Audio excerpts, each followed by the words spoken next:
Hey everybody, and welcome to a well-groomed wild ride with Steveo. If you know Workaholics or any number of other humongous shows and movies, then you know this week's guest, Anders Holm. And man, I say well-groomed because we're right outside this guy's house. He's gorgeous, and his lawn does get groomed very briefly. But man, is this guy just willing to tell us juicy stuff. Like, for example, the Workaholics movie got green lit, like production, they're ready to go into it. And then at the last minute, they get screwed. And none of them were happy about it. And we're going to find out just how unhappy about it is. I don't think any of these guys have ever gotten into the cold, hard, juicy truth about how crazy that situation was. And that's just some of it. So strap on your seatbelts, ladies and gentlemen, and let's get into it. Ladies and gentlemen, Anders Holm. Yeah, dude. What's up? This is a score, dude. I'm super stoked to have you, man. This is a double score because I'm scoring points just being here, man. Yeah, at your house. Basically, yeah, at my crib. Yeah. By the way, I did say, I told my wife, I'm like, yeah, they come to you, they got this mobile situation. And she was like, is it like a big crazy van? I was like, nah, there's no way they want that attention, so don't sweat it. And then I come around the corner, I'm like, texting her like, so yeah, I was wrong, you'll see it. And my kids are like, whose van is that with the big butt? Yeah. Daddy's work friend. Yeah. I'm kind of done with the whole Steveo in my face all over the bus. It draws a lot of attention. Yeah. And so we're going to take paint rollers to it. You got to do somebody else. Oh, Until yeah. you get the cease and desist, and then you just rotate to somebody else. You know what I mean? Right. Like, Cher, who the fuck ever. Garth Brooks. Yeah. Garth Brooks. Might be a good I was one. thinking about, something plumbing. There it is. There it is. You know? Yeah. Just hella plays on words, though. We're like, we'll clean your pipes out from behind. I don't know. It's like FBI Yeah. surveillance. Something funny like that. Not FBI NSA. surveillance. Yeah. Winky face. Yeah. So dude, it's crazy. This upcoming weekend of box office opening. Yeah. You got two huge comedians going. I wonder if there's ever been a battle at the box office like this for comedians. Burt Kreischer's The Machine comes out the same day as your movie about my father. Yeah. Sebastian Maniscalco. These are two stadium stunners. Both good dudes, too. Yeah. Obviously, I got to pick my movie with Sebastian, but and I almost think there is some overlap audience-wise, but I feel like it's two different worlds. I don't think they'll be competing because Burt's is just balls to the wall insanity. I haven't seen it, but as far as I can tell, and then Sebastian's is very not wholesome. It's got some it goes there, but it's a very wholesome father-son, almost rom-com. Yeah. Which I had when I read it, I was like, oh, this isn't the guy chasing the girl to make it up to her. This is the guy trying to prove to his dad that he raised him right, and it's good. Yeah. I mean, you can frame it any way you want, but there's no way around it. This is They should mud wrestle. They should mud wrestle this weekend or next weekend. Yeah. This is a clash of the titans, and there will be one winner. Someone's gonna have to lose in this one. And what's crazy too is that both Burt and Sebastian have the same management. No, oh yeah, no. They're What's her name? Levity, Jodie at Levity. Yeah. Dude, she told me. I was like, so who are your other clients? Because I saw her last week, and she was like, Burt, and I go, oh, right on. I didn't even think about that. Right. So she might have to dress Two-Face, Batman style, one suit on this side, one on the other, My manager is at Levity as well, and he said when I brought this up that Jodie's kind of feels very uncomfortable, a little bit nervous about it. And I said, well, what Jodie is in this situation, she's the mom who had two kids play in the Super Bowl. Right, yes. And Adam said, oh, I'm going to tell her that. It's a win-win. Yeah, she's the MVP. Exactly. Unbelievable. Because neither of those guys are funny. No, like she's the MVP. She knows how to pick them, find them. Because like being a manager, you can find somebody who's super talented, right? But then to pick someone who also is willing to like have a vision and work on top of the talent, like you don't find those guys too often. And those two are workhorses, man. Yeah. On top of everything. She's gonna make a fuckload of money this weekend. She doesn't care about that stuff, Yeah, though. that's not what it's about. No. Show friends. It's I mean it's amazing. Yeah. And then Little Mermaid. Get the fuck out of here with that shit. I mean, it is very misogynistic. I wrote a whole paper in college about how disgusting, disgusted I was by, the premise of The Little Mermaid, let's get this straight, is that she has to give up the puss without saying a word. Right. You're not even allowed to touch. Look, you're a woman. Your job is not. This is what we're teaching young girls. Yeah. Your job is not to even say a word. You have no voice. You shut up and give up the beef. What grade did you get on the paper? I don't know what I'm more offended of, the premise or that you did a paper in college. Right, what's going on here? Right. This isn't, you What went to podcast college is for this? 2 weeks. This is what you did. This is why. Wait, so did you do like a semester? I mean, Quarter of a semester. Yeah. I made it back for a second year as a freshman and was gone by Thanksgiving. Out here in California? Where was it? It was at the University of Miami. And, yeah. Nobody graduates from there, right? I mean, it. Bless you, the rock. Right. Yeah. Within 1 week of class starting, I was placed on final disciplinary probation. Relocated in the dorms. Yeah. Like when you went to the school for the first day, were you like dead set on finishing? Or were you like, yeah, this is going to be my year? And then it's that night, the first party happens, and then you're just fucked. It's like when you get your license and you're like, I'm never going to drive drunk. Yeah. Cut two. This is amazing. Woo! Where's the road? Right. How long did you have your license for before you got a DUI? Did Did you make it a year? I got my license when I turned my birthday in 1994. Less than a year. Yeah, I got my first DUI within less than a year of starting to drive, and I got my second DUI within 1 month of getting my license back from the first. Consistent. You know what I mean? Yeah. And then you know what I did? I quit driving. Yeah, that's right. There it is. Yeah. You get your priorities straight. I had a homie in high school who we had like every 2 months we had something called a B day, and at a B day, all the teachers met at the beginning of school, so students showed up like 2 hours later, right? And whenever it was a B day, you'd go to somebody's house, you drink before school, and you go to school kind of hammered. And my buddy got a DUI on the way to school, like hit some car, da-da-da-da. And parents, I guess they just didn't know that we did this. So my parents were like, I think he's got a problem. He was drunk on the way to school. I'm like, we were all there. I don't know what happened, huh? Crazy. But yeah, he was 17. So he's in the same wheelhouse. Right. But never got the driver. You seem like a guy who always got away with it. You know what? I'm not a guy who got away with it. I'm not that like clever.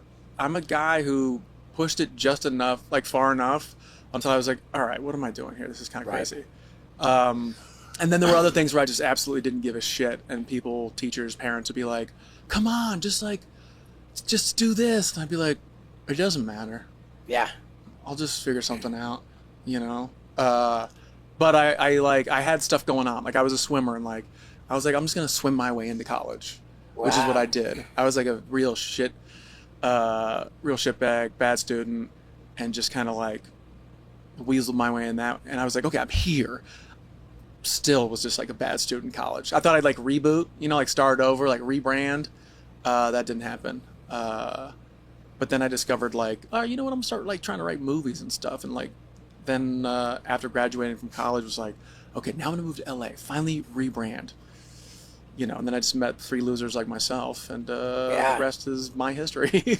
Yeah, I remember seeing you guys at on the red carpet of the Comedy Central roast of Charlie Sheen. Uh-huh. That was like right when the Workaholics came Yeah, out. yeah. And man, it's turned into quite the career. Dude, it was the game changer, and like the best gig too, because it was like we were like doing sketch comedy, just fucking around, like, you know, same as you guys, kind of like a crew that just was like, let's roll on this, you know. And then after like 6 or 7 years of doing that, got the show, and then the show just was exactly what we needed, was exactly what a lot of people were looking for, and the success was like perfect. You were able to do creatively what you wanted to do, like everything, and not only like as far as like scripts and like stories we pitched and stuff, but just like you knew that if you were going to improvise something, you could say the craziest shit ever, and then like nobody would be like, "Whoa, hey man, can we talk to you for a second about that? Like, what are you talking about?" Your landscaper's doing a great job out there. You better be. You know, all you gotta do is like just slip him like a $10 bill, hold off. You know, we're pretty loosey goosey on this. We you know, we don't mind. You can hear it a little bit, right? Dude, you live in a gorgeous neighborhood. You like to take care of it. There's freaking lawns that need to get mowed. Like, I'm not gonna tell this guy he can't do his job. Right? Like, come on. Yeah, he's good. This is reality. But it would be nice if he wasn't doing it. Yeah, it's all good, man. Yeah. Is that because Comedy Central let you guys do whatever you want? We were nobodies. Like, they were. I was just saying this to somebody the other day. Like, Nick Sweetin, hilarious stand-up comedian in all these funny movies. Reno 911 got his own sketch show, and they were like, "Giddy up, here we go!" And they kind of were just like super hands-on with that. And we had a budget of like $650,000 an episode, which is nothing for them. Wow, and, dude, that's a lot. Wildboyz was like maybe 3. Oh yeah. Yeah. Well, that's just like Speedos, though. Like, how many? Like, what are you guys buying? Like, Speedos. Big overhead. But so, you know, with production and like gaffers and sets and all this shit, right. You know, you're still figuring it out, and like they just didn't bank on us, not in a negative way. They just were like, yeah, let's give these kids a shot, and you know, we got to make exactly what we wanted, the way we wanted to make it, and just had the best time. Going into Workaholics, did you guys have this like special feeling that you guys knew that it was going to be as big as it was? So, will.i.am's song "I Got a Feeling" was based on a conversation we had on top of the Capitol Records building. Yeah. No, like, our feeling was we think this is funny. And like, we are pretty hard on each other as far as like, that's not funny. You know what I mean? Right. Man, we can do better. And we loved it. We had a good time. We thought we were doing things that hadn't been done on TV yet. We started doing like these little adventures per every episode. It was less sitcom-y and more kind of like action comedy, but just like shrunken down in scale, and pushed the envelope a little bit. We were relatable. You know, we were like just dudes who wanted to like meet girls and drink beer and like keep their job and not get fired. You know? How did the Seth Rogans, the Zac Efrons come into the fold? Was that like after the show was already out and they were fans of it? Yeah. I mean, we dipped our toe into like the stoner comedy world, right? Yeah. And so like the overlap with Seth's fans was a thing. So then we were on his radar, and so they brought us in to do Neighbors. They had a montage right. where it was like, our fraternity comes from a long line of people who've like created wonderful things for like the world of partying, right? And it was like in the 50s it was these people, 60s these people. I think we were the 70s and we invented like beer pong, but I think like the Lonely Island guys were like from the 30s or something. It was a bunch of like recognizable comedy people that in a rapid fire succession illustrated this fraternity's history. Historically speaking, I've not always been that great with my diet or my health, but Lately, man, am I doing really well at filling in any gaps because I do not go anywhere without my AG1 from Athletic Greens. And it's just important. This stuff is delicious.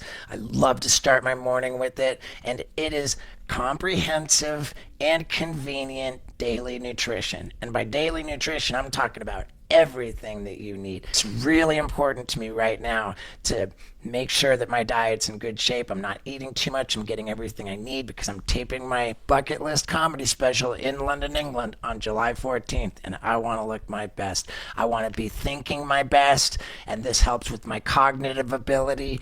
I want to my gut health. I mean, dude, this does it all. And if you want to get 5 of these convenient, comprehensive travel packs, plus an entire year's supply of immune-boosting vitamin D, then get on over to athleticgreens.com/stevo, where with your first purchase, you will get 5 travel packs and that vitamin D for a whole year. And I'm telling you, I swear by it. Like I said, I don't go anywhere without it. So one more time, go to athleticgreens.com/stevo to jump on this deal, and let's get back to it.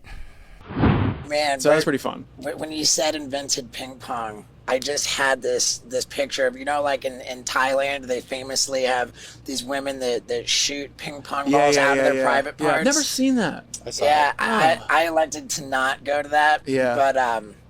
But I just thought, like, man, it might have been funny if they showed you guys and like the way you invented ping pong. That was how we did it. just right out of the old poop chute. Queefing it out. Yeah. I don't know. I think the way we did it was okay.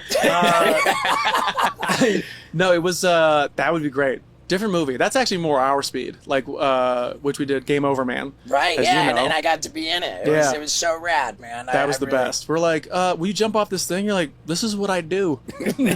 No Yeah. problem. And Seth produced that and helped us kind of like shape the story from what it originally was, which was like a telethon with like a bunch of celebrities that got taken Right. over. And then we just had to like dial it back because like it just was going to be a scheduling fucking nightmare to have so many people and all that. But no, we were lucky to get you guys. Oh, dude, we loved it. Party And boy. let me tell you this too: you do different things, and you never hear about it. Like Yeah. you can kind of like you can get a sense of how big something was, Yeah. whether you hear about it going about your day. Right. I heard about that when Game Over Man came out. I heard about it everywhere I went, dude. It's like that got viewership. No, it did. You know what's crazy? They didn't. They would never tell us how many people watched it. What they did tell us was that it was #1 for 2 weeks in a row, which back then is a different game.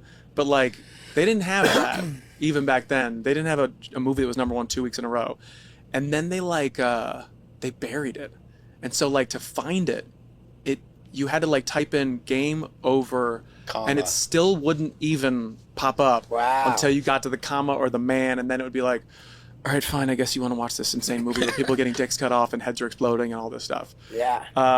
But they never told us how many people watched it. But Adam had a meeting with somebody who was pitching a movie there, and they were like, man, I guess your guys' movie killed it, huh? And he was like, yeah, I don't know. And the guy was like, yeah, they showed me like this chart of like the biggest movies, the middle movies, and the movies that didn't do well. And our movie was up there with like the fucking giant Sandler movies and like those types. So, Netflix, after the strike, let's talk. I don't know. Yeah. By the way, that's the whole thing. Strike, like we don't know how many fucking views we're getting from these streaming companies. Like, how do we know what's a hit or not? Right. Besides word on the street, word of mouth. Why? What are they protesting during the strike? Stuff like that? Well, yeah, you used to kind of know, like, based on Nielsen ratings, like how well a show was doing. It wasn't like behind closed doors, where if you created something, they'd go, "Yeah, no, it's doing well," and you're like, Right. "How well?" Very well. It's a blessing and a curse, though, because that does shield you from failure. I want to know about failure. Okay, You good. can learn from failure. You can Right. learn from success, but they don't let you. They don't afford you that opportunity. But no, on top of that. It's like doing a YouTube video, not knowing how many views it gets. Like, Yeah. we're just gonna leave this here. You're like, Yeah. no, but is it? Yeah. It's crazy. I applaud your response to that. I think that that's fantastic. Like, It's crazy. part of me is just so sensitive that being shielded from failure sounds good, but I also relate to that. But like you're a skater, right? So Yeah. like I always look up to skaters because I can't skateboard at all. But like it's based on failure. Like Sure. you almost always fail. Like even when time. you're just going somewhere, you might eat Yeah, shit, right? big time. But you get back up, and it's still just kind of part of being a skater is failing. Couldn't agree more.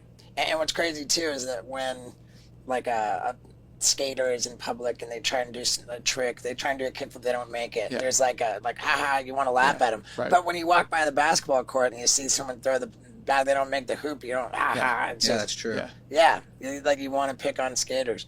We should go to a basketball court right now and just see how that goes. Like, you suck. Yeah, Like later.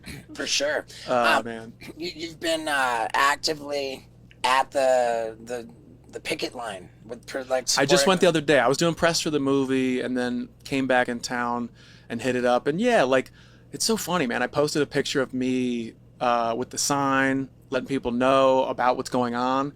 And they're like, oh, you had to post a picture to show you were there? And it's like, I'm Wow. posting a picture to promote the movement of what we're doing. Right. Then I get people who are like, fuck you, you're rich. And I go, I know. I had some guy who's like, tell us how much money you got. I got millions, okay?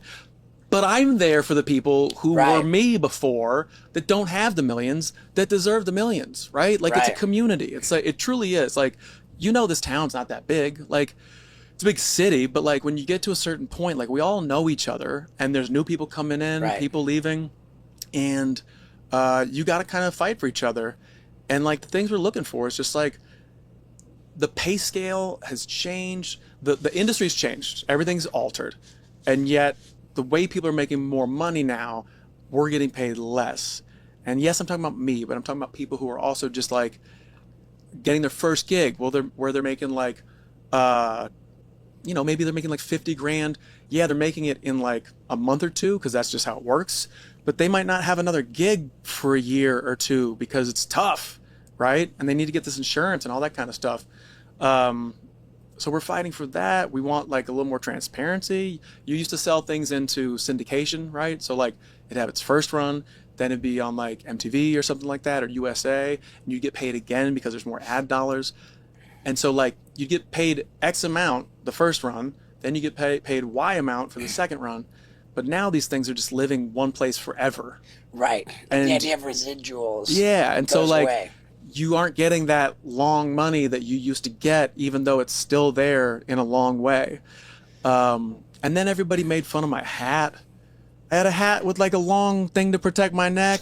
Yeah. I get shit about my hat. You can't win. Can't win. Did Adam get any flack? He had a sign about gays, or He did. Every homophobic person in his following or whatever just went in on him, and he was like, wow. I would picture it being the other way around, where people were saying that they were offended on behalf of the gay community. no, because Adam's pretty gay. Oh, good. Yeah, you know what I mean? So like the dudes in his comments were just like, we can't lose another guy.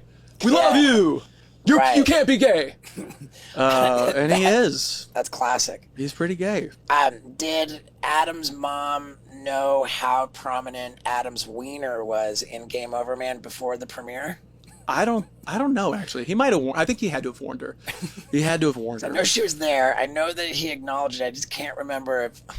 I want to say that he said that during the premiere when he was like naked, he was sitting next to his mom, and maybe she like put her hand on his leg to be like, oh my gosh. But at the same time, it's like, well, don't do that either. Like, that's not the way to express this. I could be wrong, but I think that's I vaguely recall that. something like that, where like it was acknowledged and he was like, just don't even acknowledge it. Just watch the movie.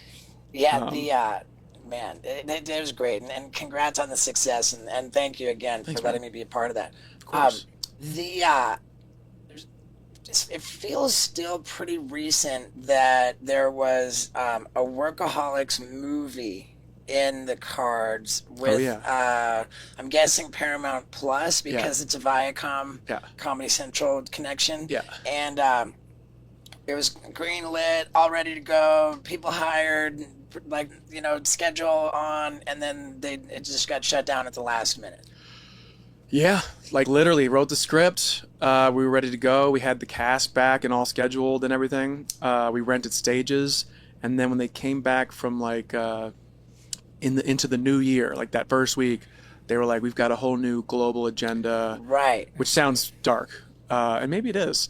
But they've got a global agenda where basically like the amount they were going to spend making our movie, our intellectual property just wasn't worth that to them. Because they were worried that it wasn't going to appeal to international markets. Right. They thought it was going to be like only really hit in America, and they needed too niche. And look, I get it. But like, tell us that a little sooner. Sure, tell us that a little sooner. But also like, I feel bad for those guys over there because Paramount Plus is imploding. And when we were working, imploding? Yeah. Wow, here comes a can of worms. But our Jackass Forever, the last Jackass movie, just went to Paramount Plus. Yeah, and it went to Paramount Plus, like without any form of a video on demand window in advance. Right. And it went to Paramount Plus without any establishing the market value by bringing it to other streamers. They didn't offer it anywhere else. They just sold it to themselves. Yeah. And there was speculation that was not legal. You know, I know. I don't doubt it. I mean, that's the whole thing. This is why we're striking, because everything's changing so quick. Like, the rules are being made up as they go. Right, Paramount Plus didn't exist when we negotiated our contracts. Exactly. And then all of a sudden, here it is. And now, really? I didn't know that. So you guys were going to get paid if it went to Netflix, but it didn't. It went to Paramount. Right. Because Viacom... Right. The argument was, like, that it's not fair. Like, had they taken it to Netflix and gotten an offer, taken it to, you know, HBO Max, like wherever, and then they would have established a market value for it. They would have understood what it's worth. But because they did not do that, they just sold it to themselves. Presumably, they didn't rip themselves off. You know? If there's anything I know for sure about Jackass, it's that they did not rip themselves off. They really actually look out for themselves pretty darn well. And speaking of ripping off, in the second season of Jackass, I ripped off every darn hair on my body with wax. It was a pretty iconic bit, if I do say so myself. And you know what, dudes? With summer here, I mean, almost here, is it important to make sure that your body is not covered in disgusting hair? I'm telling you. And you don't have to rip it off with wax. That's what Manscaped is for. You got Manscaped products, just making sure that you're confident and ready for summer. And boy, are they hooking up the Wild Ride listeners right now with the Manscaped Performance Package 4.0. It comes with the Lawnmower 4.0, which is the waterproof cordless trimmer. You got the Weed Whacker 2.0, which is for the nostril hair and the ear hair. Man, there's nothing more humiliating than talking to a chick with a bunch of hair coming out of your nose. Think about this, guys. The Performance Package has everything you need, loaded with crop preserver, ball deodorant, crop reviver, ball toner. I'm telling you, man, they've got it all. And especially in the summer with the chafing, the Manscaped anti-chafing stuff. Dude, nothing hurts more than chafing, and nothing's more embarrassing than chicks thinking that you are ungroomed. So go to manscaped.com and use the promo code STEVO to get this very important Performance 4.0 package. And by using the promo code STEVO, you get 20% off your order plus free shipping. Man, I love Manscaped. You love Manscaped. Jump on this deal, support the podcast, and have a killer summer looking really good. One more time, manscaped.com, promo code STEVO. Now let's get back to it. They're notorious for this. They never syndicate shows for the most part, except for South Park, which has like a different deal. They don't like to syndicate, which is what television, the whole thing is based on. Like, you syndicate so you can make more money and make more episodes and subsidize. By the way, welcome to Hollywood Minute. And it's just strange because it feels like they're just in quicksand, man. Like, people are getting laid off. The people we were in contact with as we were developing it, we'd be like, hey, where's Greg? They're like, Greg is someone we don't speak about anymore. Like people are just like disappearing, consolidating, and you're like, yikes. What's crazy though is that with the, situation and with Jackass Forever, like they've really kind of looked into the situation. I don't even think they had to look terribly hard. I think Dave England Googled how many subscribers they have on the Paramount Plus platform, and I was shocked that they had like 30 million, and then I feel like They got Yellowstone. They don't though. They make Yellowstone, but Yellowstone's not on Paramount Plus because I was like, I gotta watch this fucking Yellowstone. Everyone's talking about it, and then when I went on Paramount Plus for Yellowstone, it wasn't on there. It's on something else. That's weird. I don't know, but it's crazy to. I don't know. Siri, where is Yellowstone streaming? Well, when it comes on, it has MTV Productions. You're right. It says Paramount Network, but I want to say Yellowstone has MTV Productions? When in the beginning, it Paramount has Network used to be Spike. Ooh, But okay. I mean, whatever. R.I.P. Yeah. Spike. Yeah, Spike TV. Whatever it is, it sounds They got like Paw Patrol. That's their fucking cash cow. Yeah. Every subscription they have is because the kids are like, What, Mom, I want Paramount Paw-" Plus? Yeah, Paw Patrol. And Yeah, shout out 'cause- to Paw Patrol. When I was downloading like Paramount Plus, it had like a 2-star rating. Like, Yeah. I mean, I'm just mad that they didn't give me like a VIP login. That's it. That's all you wanted. Yeah, That's it. That's all I wanted because it make me feel special. The UFC gives me a VIP login. Yeah. You It know? is one of those things where like when you fly, like you pay everything to fly first class or whatever, and they're like, here's a hot washcloth. And you're like, this is very nice. And then you open the washcloth, you're like, this is a rag.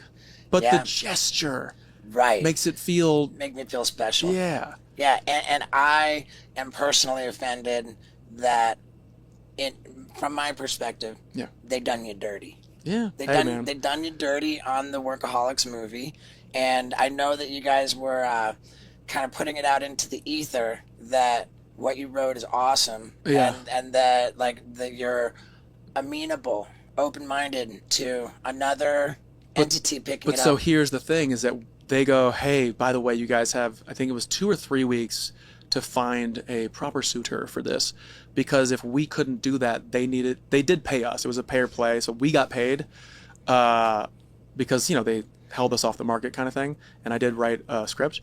But so they had said you got 3 weeks because if you guys don't find somebody before that, we're gonna write it off. We're gonna use everything else to write off for That tax sounds purposes. like the National Enquirer catch and kill. Dude, it's fucking crazy. And I go, yeah, man. Hey, I'm glad someone's there crunching the numbers so that you guys are making ends meet. But like, what the fuck is happening? Wow. It's just gonna take our baby. It's the whole. Like, who's the fucking guy who got a raise for being like, you know what? If we play ridiculousness for 12 hours a day, we're gonna do better than if we play anything else. Right. And they tried it, and it worked. And I'm not dissing Ridiculousness. It's ridiculousness. Obviously, like, they get eyeballs. But for someone to be lazy enough to program a 12-hour block of just ridiculousness Monday through Thursday or Friday or whatever the fuck it is. I think Catfish is now sneaking in there because that's a wonderful show as well. But you guys can't come up with new stuff. Right? Did teenagers stop getting pregnant? It's come on. It's so forgot about weird that to one. me. It's so lazy. And like, look, I get it. But to me, it's like doing free throws from down here. Yeah. It goes in more often, but like, I want to see you take a fucking Yeah. half court shot because when it goes in, everybody goes bananas. Yep. I don't know, man. What else sucks? So presumably those 3 weeks elapsed. Those are over. Those are gone. They did the catch and kill. And by the way, the whole thing is like, if you're Netflix, there were people who were interested, but they would have to they'd have to pay for the movie, and then at some point it would go back to Paramount Plus, and no one's going to do that, right? We're in the forever business now, so they would do a licensing deal with Paramount. essentially. Yeah. And so what is that? 2 years, 3 years against infinity years? You know what I mean? Like, I mean, what's next for these conglomerates? I know. They and start buying. they don't each other know. up? They Yeah. don't know. They have no idea. If they had an idea, shit wouldn't be so wild right now. Like Max is coming out this week. HBO Go, HBO Now, HBO Max, and now Max, and that's just been like in 24 months. That's fucking crazy. What's the difference? The difference is that there's more companies underneath this umbrella and more content. So you have to subscribe to each one separately, right? No, so they've like gobbled each other up. So the new one will be Max. And by the way, free commercial for you, Max. You did it. Way to go. But like, they just went through this whole thing of like glomming up other entities and all that stuff to compete against everything else. It was Time Warner, and then it was AT&T bought Time Warner, and then it became like Warner Discovery. Right, Discovery's got this cash. Like what, from like the fishing shows? Yeah. Right. Isn't that fucking crazy? Jobs, unreal. I think people zero in on the AT&T buying it as like where everything went sideways, because AT&T it was not their lane, and they bought it, and then everything. Well, I only buy like HBO or whatever for like 1 or 2 shows. Then I'm like, fuck, I'm locked in. Now I got all these different apps because I want to watch different shows. Dude, I think they fucked up. I think there are certain brands where you're willing to pay for what it is, right? And HBO has that audience and has that brand where they're like, we have 4 or 5 elite shows on at a time, right? For a certain kind of demographic. That's all you should be. Just be that. People will pay for that. Yeah. Because it's the best show. It's the best TV. Succession. Game of Thrones when it was on. Like, fucking. Yeah, House of the Dragon's pretty dope. Dude, Yeah. it was sick. Curb. Like, they had these elite fucking shows that are doing things that other people aren't doing, and they're doing them well. They should have just been like, we're good. We're over here. We're doing our own thing. Right. Because, like, I don't know what you're not competing with bigger. You're competing with better. Unbelievable wisdom in that. Don't compete with bigger, compete with better. And there's even more wisdom in not letting bad habits get bigger, but replacing them with better. And that's what Fume is all about. What's a Fume? It's something that I carry in my pocket everywhere I go. It is a device that helps you replace bad habits with good habits. And by bad habits, I'm talking about chemicals, even drugs. You know what? Replace those with flavored air. Yeah, that's what this is. All natural, plant-powered device for flavoring air. How about that? I love to get behind giving up bad habits, and that's why I got this relationship with Fume. But I didn't think I needed a Fume because I quit bad stuff a pretty long time ago, even though they sent it my way and I like it so much that I keep it in my pocket all the time. And I think you're going to like it too. And if you've got that bad habit, maybe a bad habit that you think you should quit, then I think you can agree it's time to try Fume. And it can't be any easier. It's tryfume.com. That's tryfum.com. And if you go to tryfume.com and use the promo code STEVO, then you get 10% off your journey pack. And that is all you need to get on this journey to knock off the bad habit and get onto this good habit. Very healthy, nothing unhealthy about it. And I think you know who you are if you need to quit. So go to tryfume.com, use the promo code STEVO. You'll be glad you did. Now let's get back to it. When everything's easy, right? There's no other app that's easier than the other one now, right?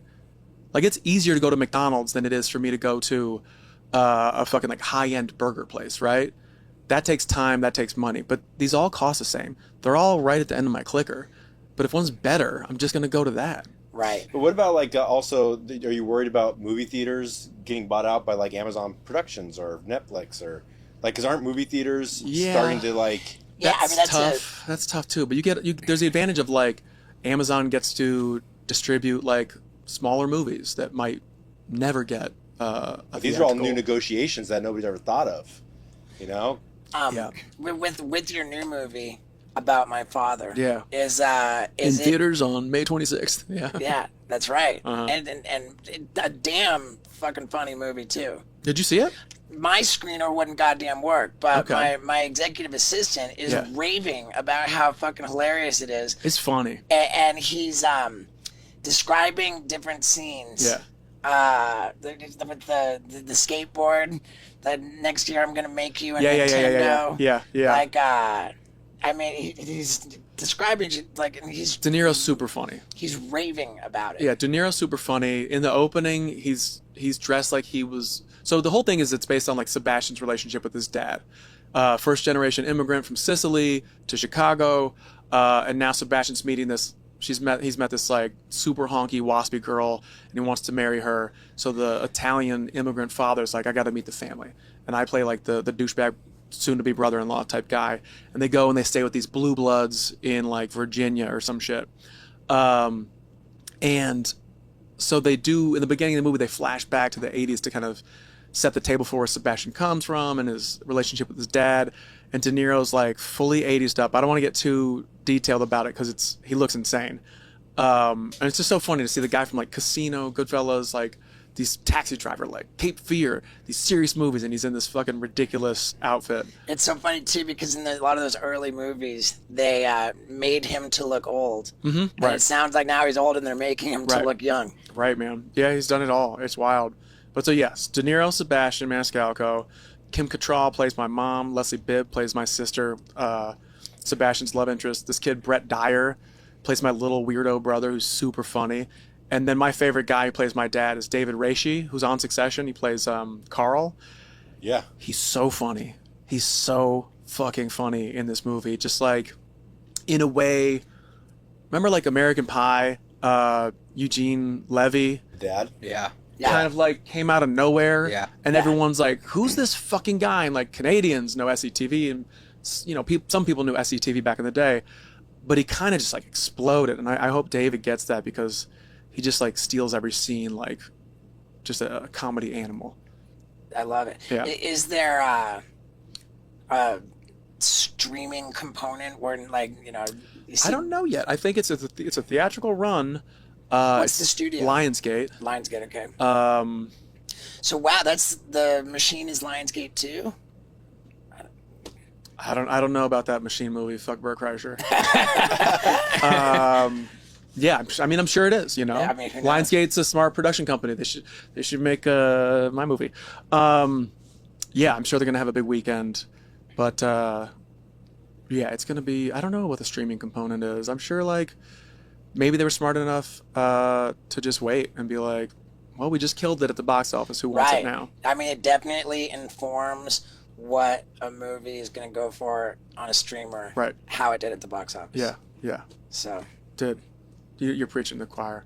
I just Yeah. the business end is like, there's part of you that's like, oh man, they're doing this to me, and then the other part is like, well, I should be smart enough to like figure this shit out, right? right. But I'm not smart enough, so we'll see how it ends. How crazy was it working with Robert De Niro? Like, how on point is he on the set? Is he just ready to go?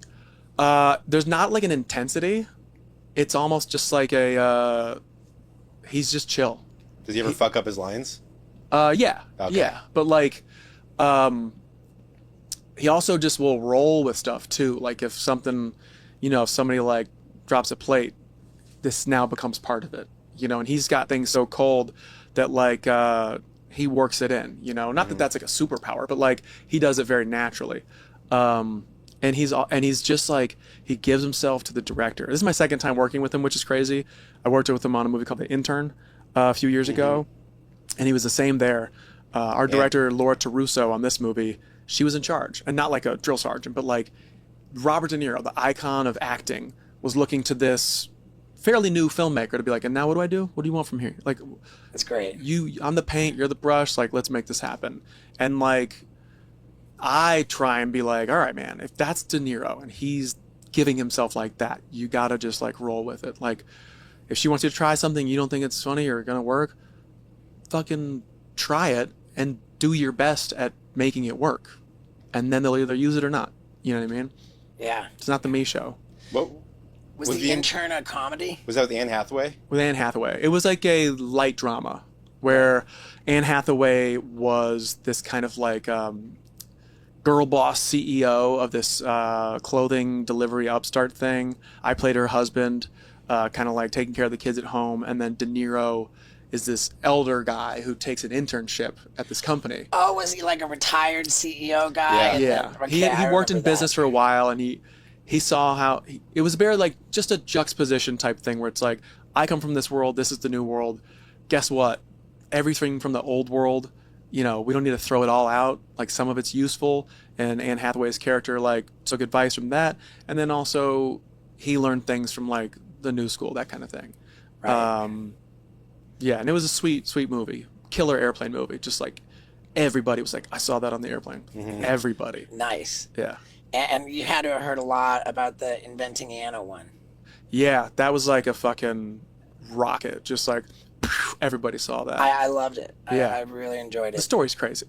Yeah. That lady's just next level. And that we're in this world where like, if you've got the cojones, if you've got the balls to like just go out there and say you're somebody, people will believe you because everyone is scared to like miss the bus, right? So she's like, the whole story is that like she's trying to open this exclusive club, and if like you're not in on it, you're gonna lose, and like this culture of like young geniuses or whatever you want to call them in New York with ideas that could be the next Uber or this, and it's like, you better drop $1 million now because it'll be worth $1 billion in 10 years. So people are just like, here, take my money. Right. And then these kids are just burning through it and being like, yeah, I lived for 10 years like a boss, but things didn't fly. Sorry. You know. What was this? Yeah, it's this story of Anna Sorokin. It's on Netflix. It's called Inventing Anna. Yeah. And Durs over here was epic as the husband of the protagonist. She's like so there's like the way they packaged the story was through the eyes of this investigative journalist who's trying to figure out who this woman is, who's 24 and is convinced all these huge mega banks and like major players in New York to give her millions of dollars to open this essentially like Soho House. Yeah. Right. And on the eve of her like getting all these people to like give her the money, things are starting to not add up. And like, this is the backstory of her like getting loans from this bank to like pay this person back, and like it's a whole fucking mess. And she basically like digs herself deeper and deeper and deeper into this hole of like lies and stuff, and ends up getting arrested. Yeah. And the investigative journalist kind of maneuvers her way into interview her in jail, and just losing her mind, and like Anders is the husband who's sort of dealing with the fallout of the intensity of this his pregnant wife being so immersed in this. Yeah. What a role. And Anna Klumsky plays the investigative journalist. Gardner, she's on Ozark. She's like, Yeah. this was years ago now. Right, yeah, we don't need to do too deep of a dive, Anyway, but it was a great she's show. amazing as this woman, and everyone's like, "What the fuck is this crazy accent that you're doing?" Right. Because it sounded so bad, kind of. Right. But then when people would hear the real girl speak, she was like from Russia, but doing a fake accent at the same time. So like the way she was speaking was kind of crazy. Julia Gardner is the actress, so she kind of had to like go on talk shows and be like, this is the way the girl talked. It's not a bad accent that I'm doing. It's a bad accent that she was doing. Right.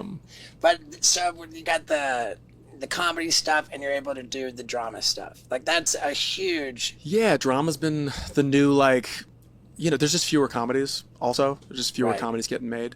But yeah, I did this movie. I got a show called Muppets Mayhem that just came out last week on Disney Plus. You should check out with your kids. That was comedy, and I play like this streaming executive type douchebag at the record label. And then I'm dipping my toe back into drama and doing this Godzilla show for Apple TV Plus. Nice. That'll be out, I think, like October or November. I mean, it's amazing and epic to be able to. I mean, I'm super lucky to like have these opportunities, and it's like the more opportunities you get, the more like people go, oh, he did something different. Right. Maybe he could do the thing we think he could be good for here, or we see him a different way. So yeah, I'm trying to like just put another arrow in the quiver. You know what I mean? Sure. Yeah, and doing it sooner is better. Yeah. Right. Like Adam Sandler, I don't know that anybody saw him do anything really dramatic. He had the We had that one where his Punch Drunk Love. family died in 9/11. Oh yeah, I mean, was that fucking was heavy. That I was, never saw that. I mean, he had been going- Gemstones or the. Dude, the Gemstones was uncut. so good. I think his serious roles are Dude, that unbelievable. Yeah. that gambler movie, the Uncut Gems. Uncut Gems, yeah. Uncut Gems. Wow. Just fucking. It made you so uncomfortable, Yeah. and it was so great. But I mean, all of these examples came decades into his career. Yeah. Right. Like, Yeah. and then it was a curveball. Yeah. And, you know, like it was I rad. But keep hearing that Netflix movie he did where he's like a basketball coach is awesome. That was good. I saw that. Yeah, people are saying it's like great. Yeah. I haven't It, seen it it, I was. gotta see it. It was good. Yeah, It was really good. yeah. But isn't that crazy? Like a good movie with Adam Sandler. A lot of people are like, yeah, I don't even know what that is. I'm like, But the thing is, like, if ever I see Will Ferrell or Adam Sandler in a serious movie, I'm like, oh, this is gonna be good. you like Will Ferrell serious? Yeah, like the one where he had the voice in his head. I really like that. I can't remember that one. Oh, when he was with the chick with the Stranger Than writing- Fiction? Yeah, Stranger Than yeah, Fiction yeah. was And then really good. the other one where he was like a straight fucking drunk and his family was leaving him and he had the yard sale on the front yard. yeah. Like, I mean, like, you just know he's a good fucking actor. I gotta see that. It's good. It's real tough, especially when you have like a specific brand of comedy that comes from like your essence, right? Like, so when Sandler is like yelling and Billy Madison and he's like rah rah rah rah, you're like, oh, that's hilarious. But then when he does something dramatic and he's yelling and you hear Yeah. the same thing, it triggers the laugh. But you're like, oh no, this is how this guy screams. Yeah. Oh fuck, he's like losing his mind right now. Yeah. It can, and I'm sure it's Will Ferrell, Jim Carrey, like these guys who Jim have these Carrey. brands of comedy that we almost ingrained in our own brains and like repeat their jokes and all that stuff. It's hard for them to shake yeah. that and be like, no, I'm actually screaming for like, I'm in pain or whatever. Yeah. You know? I mean, Eternal Sunshine of the Spotless Mind, like, Yeah, it's a it's cool a lot of movie. people's favorite movies. Yeah. You know? Yeah. I mean, you just know, I think anybody, not anybody, but like a comedian who's that talented to be that funny Yeah. is talented enough to make a really good, solid, Yeah. cerebral movie. Yeah. Are they? Except Rodney Dangerfield. For sure. Although he's pretty good in Natural Born Killers, but yeah. Are they still gauging like the effect that COVID, like when Jackass Forever was coming out? Yeah. They were like they had an actual number, like the like public level of comfort for going to a movie theater is at like 80% now. Right. And then like the Omicron came out, like right, dips, and then right. you know, and we got pretty screwed by COVID. Fuck. But COVID's over now. Yeah. Yeah. Yeah. I mean, if you believed in it to begin with. Yeah, it was never here. Yeah, I mean, it's gone. I mean, I feel like we're in a post Tom Cruise Top Gun Maverick world now, right? Where like Right. that movie did so well that everyone's like, okay, so people will go to the movies now. Yeah. But what will they go to see? I don't know. I went, not that I haven't gone to the movies, but I'm like saw Top Gun, saw the fucking new Avatar movie. I've seen a bunch of movies in the theater. Air. Oh, I mean to watch that. Air's Air. good. It's cool. Are you guys still doing the podcast Yep. with? Yep. This is important. It's me, Adam, Kyle, Blake, and we just shoot the shit every week, essentially every week. Yeah, Yeah. it's a good time. And then like so that started during the pandemic because we were like, we gotta do something. Right. And we couldn't see each other, so it was like a good way to like link up. We were doing it Right. over Zoom. You know, because we're all working all the time. Like, I was in Mobile, Alabama, making this About My Father movie. Adam was in Atlanta. Blake was in Vancouver. Kyle's all over. Kyle was playing pickleball. Kyle's just like destroying his body playing pickleball. You play that, right? I've played with TK. Yeah. Yeah. Fucking, I mean, it's a way of life. There's actually a couple courts around the corner that I've gone to, and With our neighbors brought us, and we went down there, and they're like, "What's up, guys? Hey, it's $5 a head, but also we got free sangria. I made some old-fashioned mix. Like, who want?" And I'm like, thing. "Are we about to get smashed down here?" Candidly, Vinny over here. thinks he's better than everybody. Oh, Just You kidding. got the touch? I'm just kidding. And he reached out to TK, said, "Hey, we're gonna record a podcast with Anders. Yeah. Like, can you give us anything juicy, anything juicy?" And what did TK He's say? just like, nah, dude, this guy's squeaky clean. he said, well, he is turning 42. Yeah. Ask about after parties, and that was really about it. I found out that you're kind of a sneakerhead, so that kind of interested me. Yeah, I mean, Yeah. I see what you're doing here. Yeah, I like those. Those are great. I wore them for that reason. Okay, there we go. Yeah, Yeah. No, I got my eyes on New Balances a little bit. yeah, for sure. But it started with Workaholics when you get famous, right? And then people are like, hey, come on by the Adidas showroom. And you go, and you go to Adidas and they're like, so take what you want. And you're like, oh, I'm going to walk out here with 10 pairs of kicks and like 3 tracksuits, and they were super cool. And that kind of just kicked off like having too many shoes, right? Yeah. And then I was like, all right, well, I like New Balance too, so let me get back into this mix. And now it's just out of control. We're trying to get Steve laced up with New Balance. Yeah? I mean, I rave. I just bought the new Balance Carhartt collab. Nice. I'm Nice. super particular about not having animal, like leather. Like They got vegan. if they got synthetic New Balance, then, Let's do then it. I'm down. It's New like we're going Balance to the Steve-O warehouse. collab, dude. New Balance, Yeah. if you're listening. I've been wearing basically just my Nija Mm-hmm. shoe, my Nija Houston Nike skateboarding shoes. Yeah. Because they're vegan and I love them. Sick, dude. Yeah, dude. Well, so dude, it's get to the fucking movie theater on the 26th of November. It is crazy to be back in a movie theater too. 'Cause Yeah. It's been like streaming for a while. Right. Yeah. Yeah, like I love Bert. Yeah, I'm managed by. You're on the Burt train. I get it. That's fine. I manage my levity. I feel for Jodie. I'm stoked that she's the Super Bowl mom. Yeah. I wonder, I wonder if they're giving out screeners for the machine. That's a big indicator. You think? If they're letting Right. the critics see it. If a movie sucks dick, then they don't let the critics see it. Interesting. And I know for sure that your movie, But it my didn't father. work. Interesting. We gave you a screener, but it didn't work. Yeah, what does that say? Huh. It worked for my executive assistant. Okay. You know what I think it was though? IP Is that addresses. they, I got 2 email addresses. Like Yeah. one like that I'm really precious about. Say and them that's into when that it came camera. in. Say them into that camera. It came into my main email address, and then I was like, oh, I got to sign up and create an account for this. Right, I'm going right, to use right. my burner email. Yeah. And I think because the email addresses didn't match, it got shut down. Right. Yeah. So it did work. Like my assistant But Bert didn't. I said Dirt. Bert didn't send you a screener. I did not see a screener. Interesting. Dude, I got the link. I'm gonna watch it tonight. Yeah. Oh, you got To it. yours. Isaac, Onto mine, okay. Yeah. Isaac is fucking I know, I'm raving excited, dude. about how goddamn good it is. Yeah, it's funny. It's funny. Everybody's funny. It's a feel-good movie too. Like I said, it's a rom-com, but it's between a father and a son. You know what I mean? All the things that have never been said get said. And it's about like recognizing yourself and your parents in sometimes we do that in bad ways. When you get older, you're like, God damn, I'm turning into my fucking parents. I'm doing this, I'm doing that. I'm definitely turning into my dad. It's wild, a right? lot. Yeah. But then you go, but the great thing about my folks, I'm doing that too. And like, you just got to make sure you focus on maybe both of them, I guess. I don't know. Yeah. But yeah, a lot of laughs.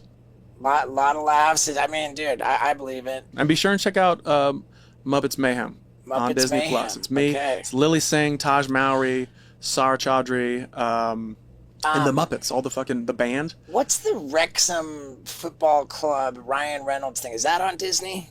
It's on That Apple? is on Apple, because doesn't Rob have an Apple show? Yeah, Mystic Quest. Mythic Mythic Quest? Quest. Yeah. Rob, I love I that think shit. Rob is Apple. Yeah. Yeah. Okay. Yeah. We'll figure it out. There's so many goddamn streamers, but there's no subscription to the fucking movie theater. So go to the goddamn movie theater It's easy. and watch About My Father. Yeah, make some noise. Get fucking wild. Yeah. Have a good time. Get in there, fucking do a number 3. Yeah. Do it number 3. Butter the popcorn. You know what I mean? That's the best Robert De Niro joke of all time, I think. I was doing a number 3. Yeah. All right, man. Well, fuck. Thanks dude. for having me, man. Dude, Good to see you thank guys. Yeah, appreciate it. Yeah. Oh, yeah. Nice to meet you. This was fun. All right, so we're on the other side, and if there's anything that you're not comfortable with, like Most of that has to go. was that a well-groomed episode of the Wild Ride podcast, or what? Now, you guys who stick around to the end of the episode, you always know how grateful I am for you. And this week, I want you to know that I'm grateful for more than just my street team. I'm grateful for my sister. And I cannot believe that I'm about to say this, but my sister and I now have matching tattoos. Ha! My sister waited until she was over 50 years old to get her first and only tattoo, which says right on her arm, something positive. Just the words, something positive. And now my arm says the same thing. It's in my niece's handwriting, which is special. I have a matching tattoo with my sister and my niece. And that's a big deal, but not a bigger deal than my street team. So, guys, this one is extra meaningful if you go ahead and take that screenshot of however you're consuming this podcast. Post that screenshot and tag our boy Anders Holm and let him know that you appreciate him. It would be a good look for me. I love you guys so much. Thank you. And Cindy Wind, I love you especially. Yeah. All right, everybody. Hey everybody, and welcome to a very sweet wild ride with Steveo. Not only do we have Jodie Sweetin from Full House with all kinds of crazy insights into the scandalous trials and tribulations of child actors, as well as all this juicy stuff about addiction and recovery, but this episode's brought to you by the sweetest brand of cereal out there. It's called Magic Spoon, and it really is magic because each serving has 0 grams of sugar, 4 grams net carbs, and 13 grams of protein. That's absolutely crazy because this stuff is every bit as delicious as all of your favorite cereals from when you were a kid. I don't mind saying that this fruity flavor, it's every bit as delicious as Fruity Pebbles. The frosted flavor, dude, reminds me so much of Cap'n Crunch. And here, this stuff's actually good for you. I mean, dude, it's a performance-enhancing meal. Dude, I also don't mind admitting that totally by myself, I went to magicspoon.com/Steveo and I ordered 26 boxes because I love it so much. Yeah, I'm running low on cinnamon, and I'm telling you, it tastes just like Cinnamon Toast Crunch. I'm going to eat some right now.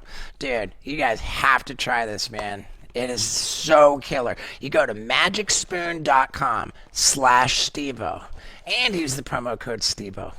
Gets you $5 off your order, and it's like being back in the game, man. Eating like you're a little kid, except not feeling bad about it.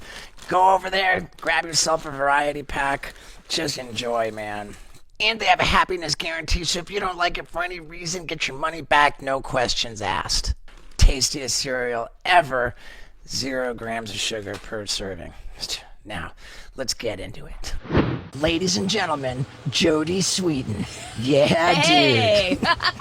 All right. What's up? You've met my co-host, Scott Randolph. Yes. I have, Scott. How are you? Good, how are you? And it's hot as balls outside, but we're going to run this air conditioner for as long as we can. Yeah. We'll run it and then turn it off eventually. And I speak loud anyway, so I'll just do my best to project. Good. It will turn off, I predict, in about 45 to 50 minutes. Right. And if by that point you've had enough, then fair enough. All right. No, we'll be all right. So yeah, where to begin? I mean, my first thing I'm curious about, were you a child star before the original Full House? I did a lot of commercials and stuff when I was young, before Full House. Full House was one of my first big television gigs. I did, I don't know if you remember the show, The Hogan Family. Yeah. I actually did a guest appearance on The Hogan Family as Pamela Poole, who was Mrs. Poole, the next door neighbor's niece. And it was an episode where she was watching me, and then she like throws her back out or something, and then Jason Bateman and the other two, Jeremy Licht and Danny, I can't remember his last name. Anyway, they take over, wind up babysitting me, but that was my very first TV role. I was 4.5. And it was the same producers that were doing Full House, the same executive producers, Miller Boyett, and they loved what I did, and they cast me on Full House from that. I never actually auditioned for the show. I basically did a guest appearance on Valerie, and they were like, "This is who we want for Stephanie." Jesus. So I was incredibly lucky, and before that, I did a Sizzler commercial that was really successful. Like, the ad company wound up giving me a dog when I was like 4 because the commercial was so successful, and it was like I kind of got. They gave you a dog. They gave me because That- it was that's all they gave BBD&O. you? They gave me a dog because it did so well, and because originally they had a boy cast for the part, and they brought me in as a backup, and I did it, and this poor little boy had to just stand to the side all day while they completely changed the entire commercial to be a daughter. They didn't even have a name for me, so they just used Jodie. Like, I mean, it was Wow. yeah, and it was Sizzler all you can eat shrimp commercial, and it was a really hugely popular thing. And So television commercials have always been like a really like good paying thing, right? a good national commercial is awesome. Like, Right. people that when you see like those people in commercials that are doing the whatever the insurance Progressive. one, progressive, all that shit. Right. They're doing great off of some I had national commercials. I had a buddy that did a Zima commercial, and he got picked up, and he made like 90 grand off of it. Yeah, you can make a ton off of national commercials. I don't know how it is now. I mean, the business is so different now from when I started. Like, it's just vastly different. But If it's based on impressions, I would imagine that it's still very lucrative. yes, well, I mean, now Instagram, all that shit is just based. Oh, can I Right. say that? Yeah, you know, can say sure. whatever you Okay, want. You can say- Thank It's a fucking wild God. ride. Yeah, I was like, if I can't say the word "fuck" on Steve-O's podcast, I don't know what kind of planet Right. I'm living on. But yeah, it's that was my introduction into it, and I was 4 years old, and then by 5 I was working on Full House, and then that was Oh shit, you were 5 when Full House 5. started? Yeah. Damn. I was 4.5 when I did Valerie, 'Cause I and was- then I got cast. I was 5 years old. I picture you as like the older sister. you No, know, like, Candace was 10, I was 5, and then Ashley and Mary Kate were 9 months old. damn. Yeah. It shows how much I know. Well, Fuck. fuck, what's that like walking onto a set at 5? Like, I mean, at that point, do you even know what's going on? Oh yeah, it was funny. I actually just today I ran into Joel Zwick, who directed tons of episodes of Full House, the original. I met him when I was 4.5 years old. He directed our pilot. I've known him forever. Ran into him randomly today, but he still talks about it. He's like, at 5 years old, like, you sat at the reading table, you read that script with everybody else, like, you were on it, you had everybody You laughing. could read like, at 5? I could read a little before my 3rd birthday. Unbelievable. Yeah. Did you like that I loved attention? it. I'm a little bit of a nerd, and so yeah, I've loved reading my whole life. Dude, I was on an airplane recently and I watched an HBO documentary about child stars. Mm-hmm. And it was like kind of pretty dark. Like it was an indictment of like, pushing kids into show business. Right. Which it's unfortunate. Well, it's not. You know what's absolutely unfortunate? Yesterday, I had to delete something from Instagram because the hair coming out of my nose was just disgusting and humiliating. But you know what's not unfortunate at all? Is that all I had to do is grab my Manscaped weed whacker and just stick it in there, and boom, nose hair gone. Problem solved. That's what Manscaped does, is solves grooming problems, man. They got the new Lawnmower 4.0. This is the best shaving tool out there, man. It even shows you what you're doing with the light. Boom. No nicks, no cuts, just fresh, shaved balls and body, courtesy of the best men's grooming device out there, Manscaped. Now, if you go to manscaped.com/Stevo, what are you going to get? 20% off your order plus free shipping. Plus, man, it's summertime, dude. It's time to have the clothes off. It's time to look good. So, dude, are you going to be a slob with hair all over you like Scott Randolph? Or are you going to get your Manscaped grooming devices and clean yourself up, take off your shirt with pride? Yeah, go to manscaped.com/Stevo and get yourself taken care of by using that /Stevo, 20% off your order and free shipping. And hey, you heard it from me. Now, let's talk about child stars. It is and it isn't. I guess my experience was so vastly different growing up in this business.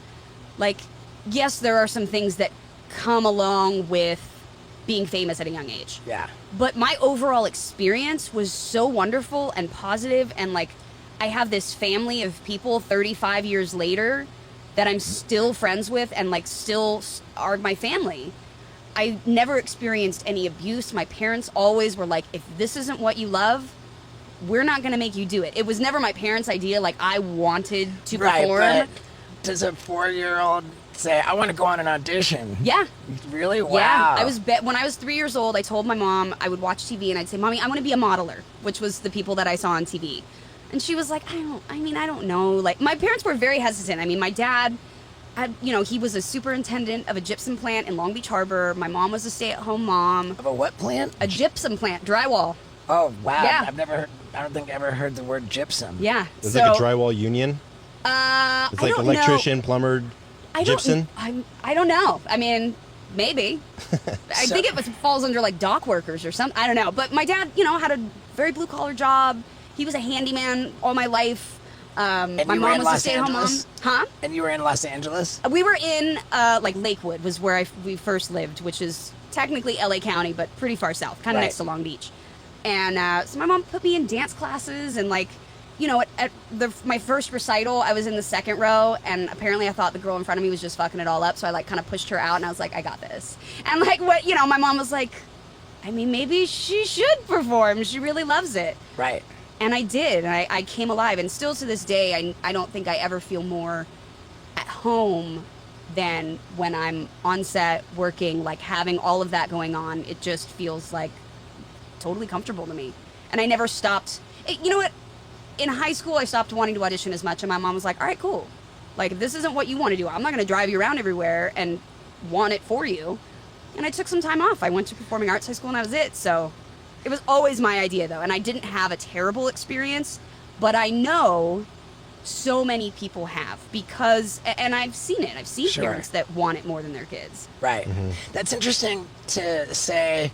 In high school, I didn't want to audition anymore, where you think of child stars and the dynamic that's sort of like kind of dark, that like maybe when they grow up a little bit, people don't find them cute anymore, and then they're sort of like, maybe like 12 years old and feeling all washed up kind of a thing. I mean, it was definitely an adjustment. At 13 years old, I was finishing middle school, which is just shit for anyone. You know what I mean? Middle school just kind of sucks. Right, okay. I have two kids that are going in, my one is in 8th grade and one is going into 6th grade. And it's just the most awkward time of your life, right? Yeah. So I finished the show and I'm starting high school. So it was just, that time of your life when you're like, who the fuck am I? What do I want? What am I doing? And I went to the Orange County High School for the Arts, so I was in musical theater. Okay. So I still had that performing outlet. And I did Party of Five. I did like a 6-episode guest starring thing on Party of Five when I was a little bit older. And I thought you were going to say, I did party my ass off. I did. But that was like later in my, right. like high school and 20s when I really acted like an asshole. Were you still going to grade school while you were filming? Mm-hmm. They didn't have, like, by law, you didn't have like a teacher on set? I had both. Our producers, again, were really involved and engaged in how the kids on the show were doing.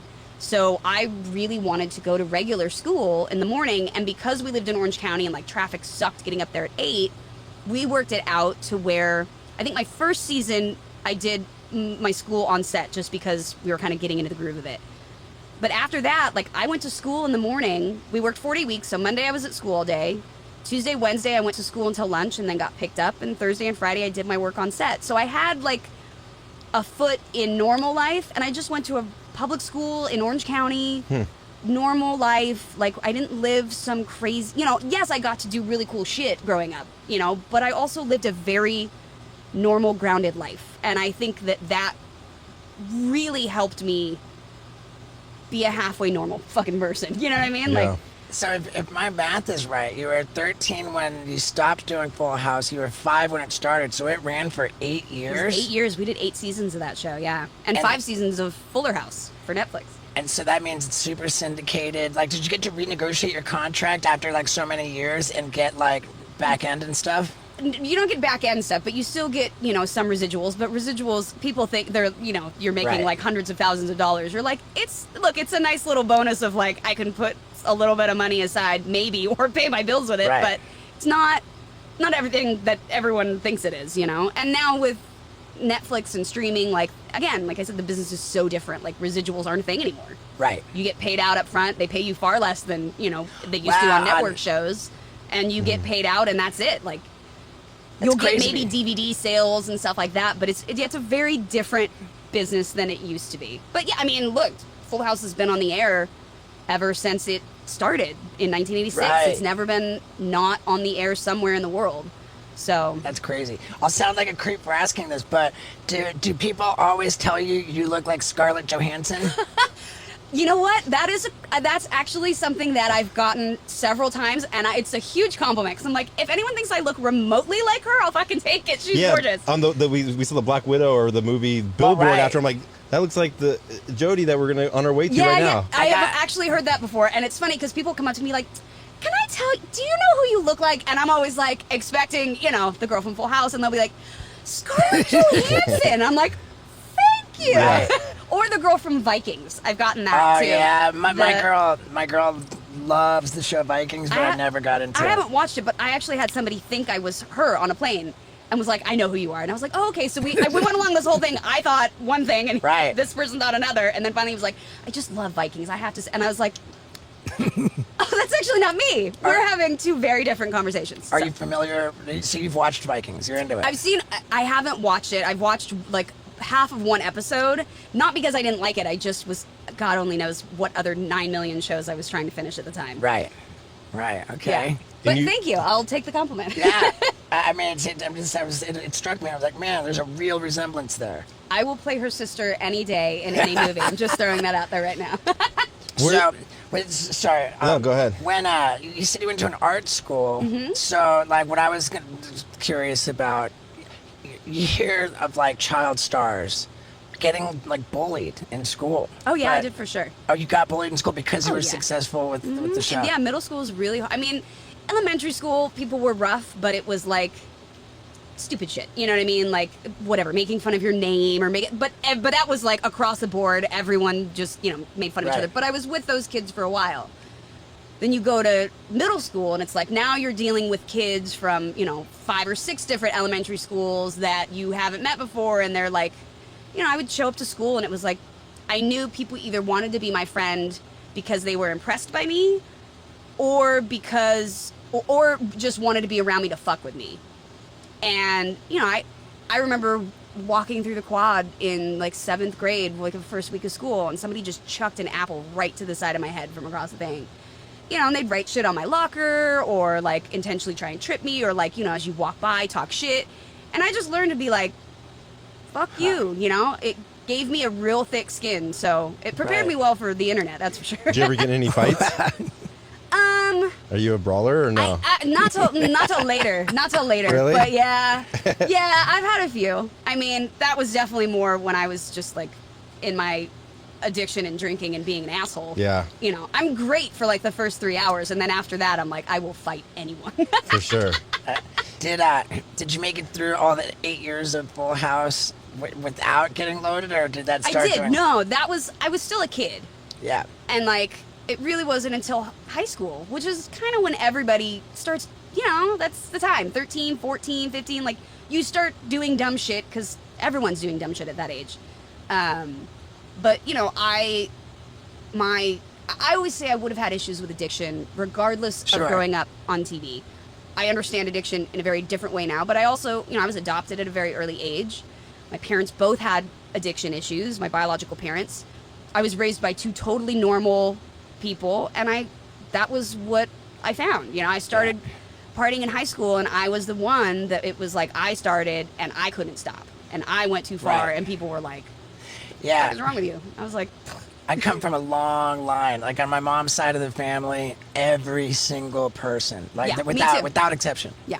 On my biological side, it's there was a lot of addiction, there was a lot of mental illness, but actually finding out now as an adult, there was also a lot more success in some of my biological family than I knew about. But it was, I definitely was born with a predilection to that. And then at 13, 14, you start going like, who am I? Where am I from? Who are my people? Who I know these are my parents, but I'm not from them. So like, how do I connect with that? And when the only thing is like your parents were addicts and had issues and in and out of jail, and my dad was killed in a prison riot, like, when that's what suddenly you feel like, oh, is that all that I am? Is that who I am? And it took me a long time to get over that resentment and that hurt and that all of that really led to a lot of my issues. How old were you when you found out you were adopted? Well, how I old were you always when knew. you were adopted? I was officially 14 months old, but it was right around like my first birthday, a little bit before. So it was about a year. Was there a period in between getting adopted and not being with your biological parents where you were like shuffling through the system? I didn't get put in the system, thankfully, but my mom was in jail when I was born. I talk about. You were born in all this jail? I was born in jail. Wow, well, I was that's- born what a technically, legend, dude. technically at the USC County. Sure. On the the inmate floor, but 13th yeah. floor? Yep, 13th floor. And So there's like the keck, and then there's right. Yeah. So luckily my mom had and my biological dad had friends and cousins and family who actually are related to my adopted dad, and that's how I became adopted by my parents. Was he knew of me through his ex-wife's family and his kids from his first marriage, who were actually the ones that brought me home. And so I was staying with them, and my parents really wanted to have kids. My mom wasn't able to, and they knew that I needed a home. And so I was really fortunate in that I didn't wind up in the system because family and friends showed up for me and took me home. Yeah. But I was real close, and I always look at my life as this series of like incredibly fortunate events where I just happened to be in the right place at the right time, and like my life took a really different journey, Huh.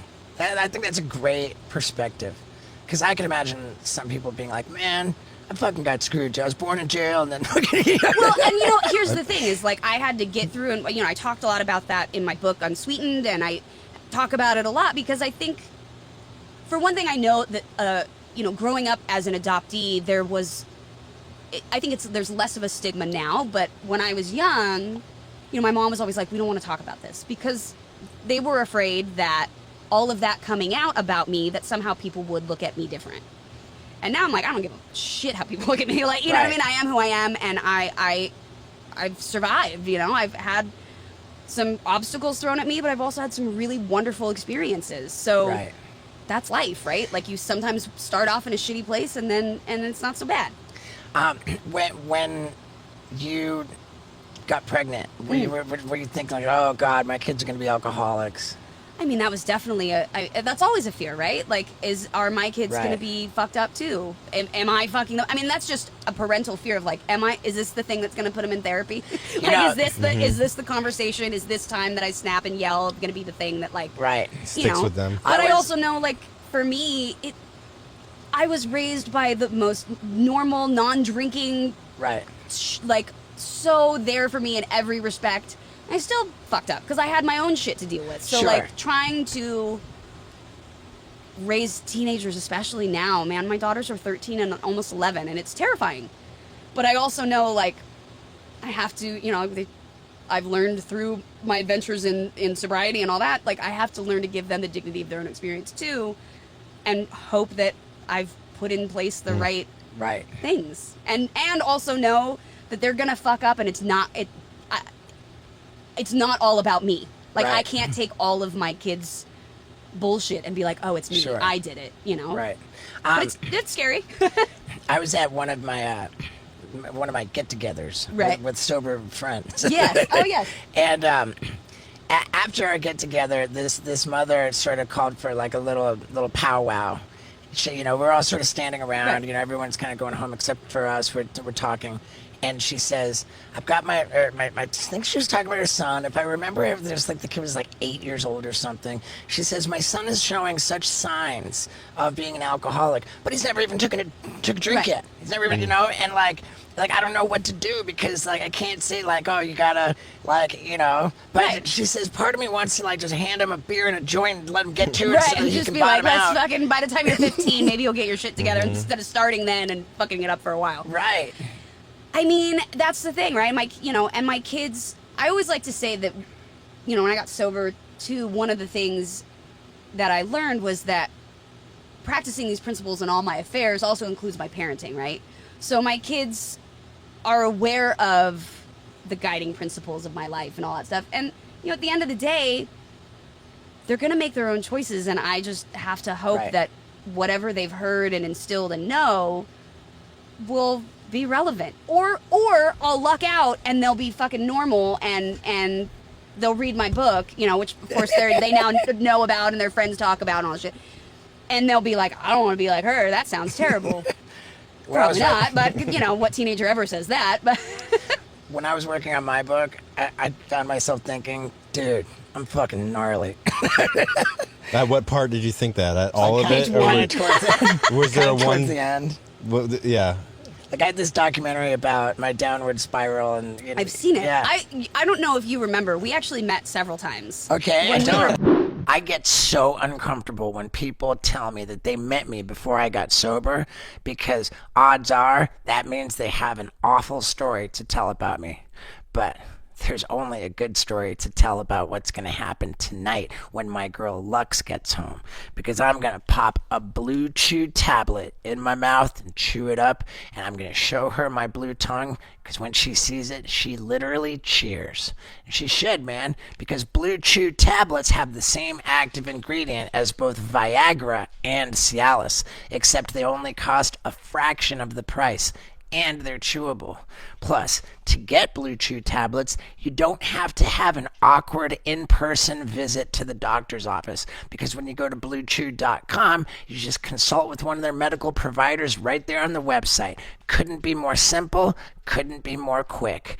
And if you use the promo code STEVO at bluechew.com, you know what? You're going to get an entire month's supply of Blue Chew tablets completely for free. All you have to pay is $5 for shipping. Come on. Could we get a better deal? I'm telling you. I have so much fun when I take my Blue Chew tablet and rock Lux's world.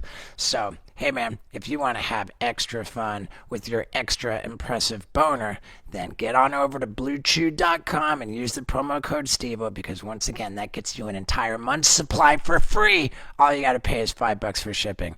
It's a really good time, so enjoy yourself. Now, let's get back to this. When we were both in not a great place, the fact that I even remember it is shocking. You lived next door when you were in that building right off Sunset. Sure. You lived next door to my friend Jay. Okay. Jason. And he was also it was just not a good time for any of us, let's put it that way. And I seem to remember being out on the balcony, and somehow someone's shoes, maybe mine, got thrown over and like down in between the building, and then there was like I couldn't leave because I didn't have shoes. I mean, I could have left, but then we were like, I don't know. There was a lot going on in both that place and your apartment. So it was a wild ride, and I've run into you several times. So wow. Hi again. Was that the? I mean, you like, it was like rolling dice, like to meet me back then. You know, it could have been like a fun experience. It could have been an awful experience. Same here. I'm Right. sure. I still have a few friends that I like partied with back in the day who I've stayed in contact with, who are cool people that weren't assholes and made it through. And I always say, I'm like, was I as bad as I thought I was? And they were like, well, I mean, not always. Right. But, I did have the nickname Kanye Mess. That was my... That's great. my friend Dutch gave me that nickname, and when I used to spend a lot of time at the Roosevelt Hotel. Okay. And, yeah. How much sobriety do you have now? I stopped drinking, what is it now? 2011. Okay. So it's been a while. It's been a while. And, like, I was talking about this the other day. I was talking to somebody, and I was like, I thought I'd be the girl to, like, die with a cocktail in my hand. Like, that was my plan. Yeah. Well, my plan was to be done by 30. I didn't think I'd see my 30th birthday. Yeah, me either. And that was the way I lived, I was like, fuck it, none of this matters. Just go as hard as you can. And, like, the fact that I made it out of the situations that I often put myself in one piece, is pretty remarkable. I count my blessings for sure. But yeah, I didn't think I'd see my 30th birthday. So, like, I'm 39 now, and I'm like, wow, this shit's extra, What was the rock bottom for you? I don't know that there was, like, But the one last rock day, bottom. the last day where you just like, I gotta get help. It was interesting. I actually stopped drinking and using, like, a couple years before my sobriety. It was like 2009.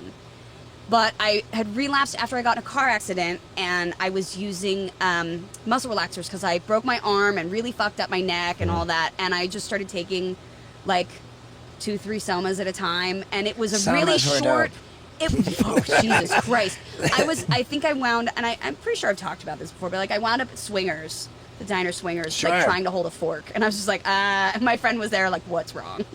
And she's sober, and she was like, dude, and it had been, I don't know, maybe a month, not even, like, it was a very short time from, like, I was using them and then using them inappropriately, Sure. and then it was like, I just can't do this anymore. Those things kill people. They left do. And right, I too. remember my doctor. If you drank on Soma, like you might You're just not slurring. wake If you up. drank on Somas, also if you detox suddenly off of them, Yeah. they can cause really gnarly seizures and all that. I mean, I worked in treatment for a while before coming back to Fuller House. I worked in treatment for like 5 or 6 years. Wow. And yeah, I remember, that was the thing that I learned. I was like, oh, glad I didn't die. That's, Right. Yeah, wow. And you don't hear about Somas anymore. It's like they kind of went away. they went away. I mean, and I think it's like so not something in my, I'm Right. sure if I, asked, I'm sure I could find them, but like, it's so not even in my realm Right, of right, like right.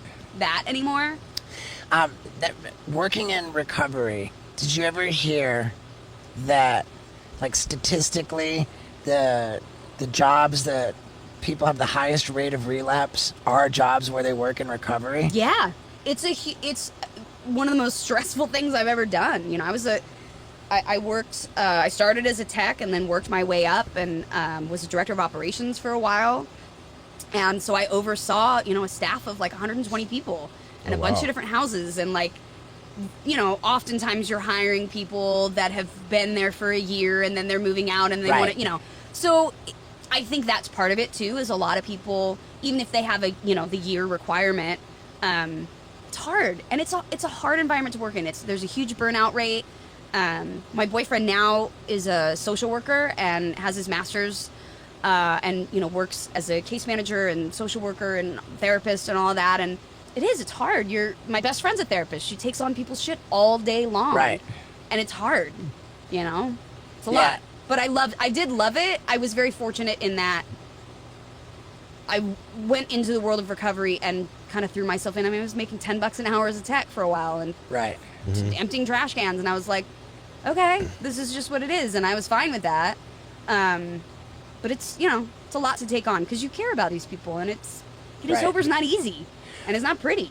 Right. It also, I think, feels pretty slippery to put your recovery out there like publicly. Like I know I did that in a big way. Right. And at a certain point, like I really kind of tried to back off of that a little Yeah, bit. I do too. Like, I don't talk about it as often anymore. Like, it's just something that I'm like, it's not all that I am. And I know people are like always fascinated by like what was the worst point? I'm like, I don't know. It was all, I had fun. And then there were moments that I like wound up in the hospital, with acute alcohol poisoning or something. Or I wound up, like passed out on a sidewalk for hours and my friends couldn't get me up. Or like, there was a lot of shitty times, but there was fun times too. But then it just became more shitty times than good times. And then it was like, now we're... Did you have fun? The last 4 years of me using, like, I didn't have fun once. Dude, I was positive that I was having a blast. Right. Right. But were Well, you look at it really? now, like the stress, my God, it was constant, just constantly fucking up everything. I thought I was so cool. I thought that like I was having the greatest time, and like every once in a while, like that wasn't the case. But like actually, all the time I was awful. Also, when I had kids, that really changed it for me. Like after I had Zoe, my older daughter, I was trying to get sober again. I had quit drinking when I was pregnant, and then it was like she was born, and I was like, I mean, I went from fucking partying to being a mom, and I didn't know what the fuck I was doing. It was terrifying, and I started drinking again, and then it was like, I've got to get sober. But I will say that was the point in my life that I really dealt with the huge resentment of being adopted and of my mom not being able to get her shit together enough. Like my biological mom. Wow. I think I always held on to that resentment. Like, was it me? Why wasn't I good enough? Why wasn't I, why couldn't I change you? And I think when I got to the point after I had my daughter and I was struggling to get sober and quit drinking, And all of a sudden, I realized, I was like, oh shit, this has nothing to do with her. This is my sickness and my addiction issue that I have to deal with. And suddenly it was like I understood who that my biological mother was, and that she actually did the best thing she could for me, and that how sad that she couldn't get it. You know what I mean? And it gave me a different perspective on it. Having gone through it myself, I suddenly saw her in a whole new way, and this huge amount of forgiveness came about. And that was, you know, when I quit drinking. That was it. Like, I hadn't had a drink since then. You know, and again, like I said, I relapsed on the other stuff, but I hadn't had a drink since then, you know, and it was, that was what I needed. You know, that was a resentment that I didn't know how to heal until I was in it. Wow. As I understand it, adopted kids, it's almost like a rite of passage to try to like track down your biological parents. Did you ever do that? Is. I did. I mean, it's easy because one has passed away, and well, they're both dead now. I never got to meet him, but I did finally get some pictures, and that was, I think, all I really wanted. You know, I remember, so fucking cheesy, but I remember the movie Antoine Fisher with Denzel Washington. Okay. And I remember seeing that movie, and it's about, like, the guy never meets his biological mom's a fucking crackhead and is a mess and all this stuff. And there was this one scene in it where he meets her, and he's so disappointed because she's still getting loaded and her life's still fucked up, and he's, like, gone off and gotten his shit together, and he's, like, this whole thing where he's like, I kept thinking maybe you'd come around the corner and, like, have ice cream for me, or, like, be there, or that he's like, I saw you like this golden angel. And it hit me because I was like, oh, fuck. I have this really idealized version of what this person was. And in doing that, I've, like, taken away her humanity a little bit because I have this expectation. And so, like, being able to kind of connect and understand her in a little bit different way once I was a mom really changed things for me. That's heavy. It is. That's it deep is. and heavy. It's deep and heavy, fuck. and I mean, fuck it. This is, you know, it's funny. Like, I'm at that point now in my life where I'm like, if we're not talking about this shit, what's the point? Like, right. I suffer from terrible anxiety still, PTSD, depression, you know, the whole fun gamut of, like, mental illness. Do you have any? Bullshit. This is such an inappropriate question, but I'll just go for it. Do you take any fun, like, antidepressant meds? Of course, thank God. You know? Not that they're fun, but not that like, they're fun, but they're necessary. Yeah. You know? Oh my God, for me, like, and I'm no doctor, and I would never recommend anything, but personally, for me, Zoloft is so absolutely crucial to me. It's true, and I think, you know, it's interesting too. There are some meds that I use, that have saved my life. Yeah. You know, I am not like suicidally depressed, you know? 100%, that's exactly it. And I look at it as like, look, my brain just works a little differently.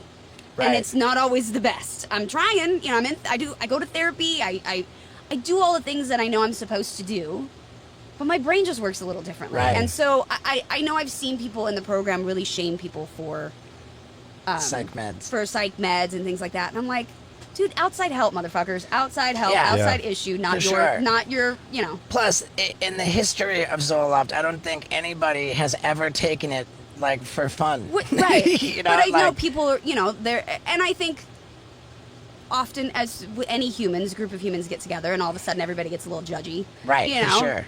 But, like, the difference is, if I'm not taking Zoloft, then it takes a very minor disturbance for my head to just go straight to some crazy suicidal ideation. Right. Oh, yeah. And yeah. You're like, that's it. Everything's done. Just let me just check out. For sure. And I don't think that I ever got anywhere near actually, like, being proactive about suicide.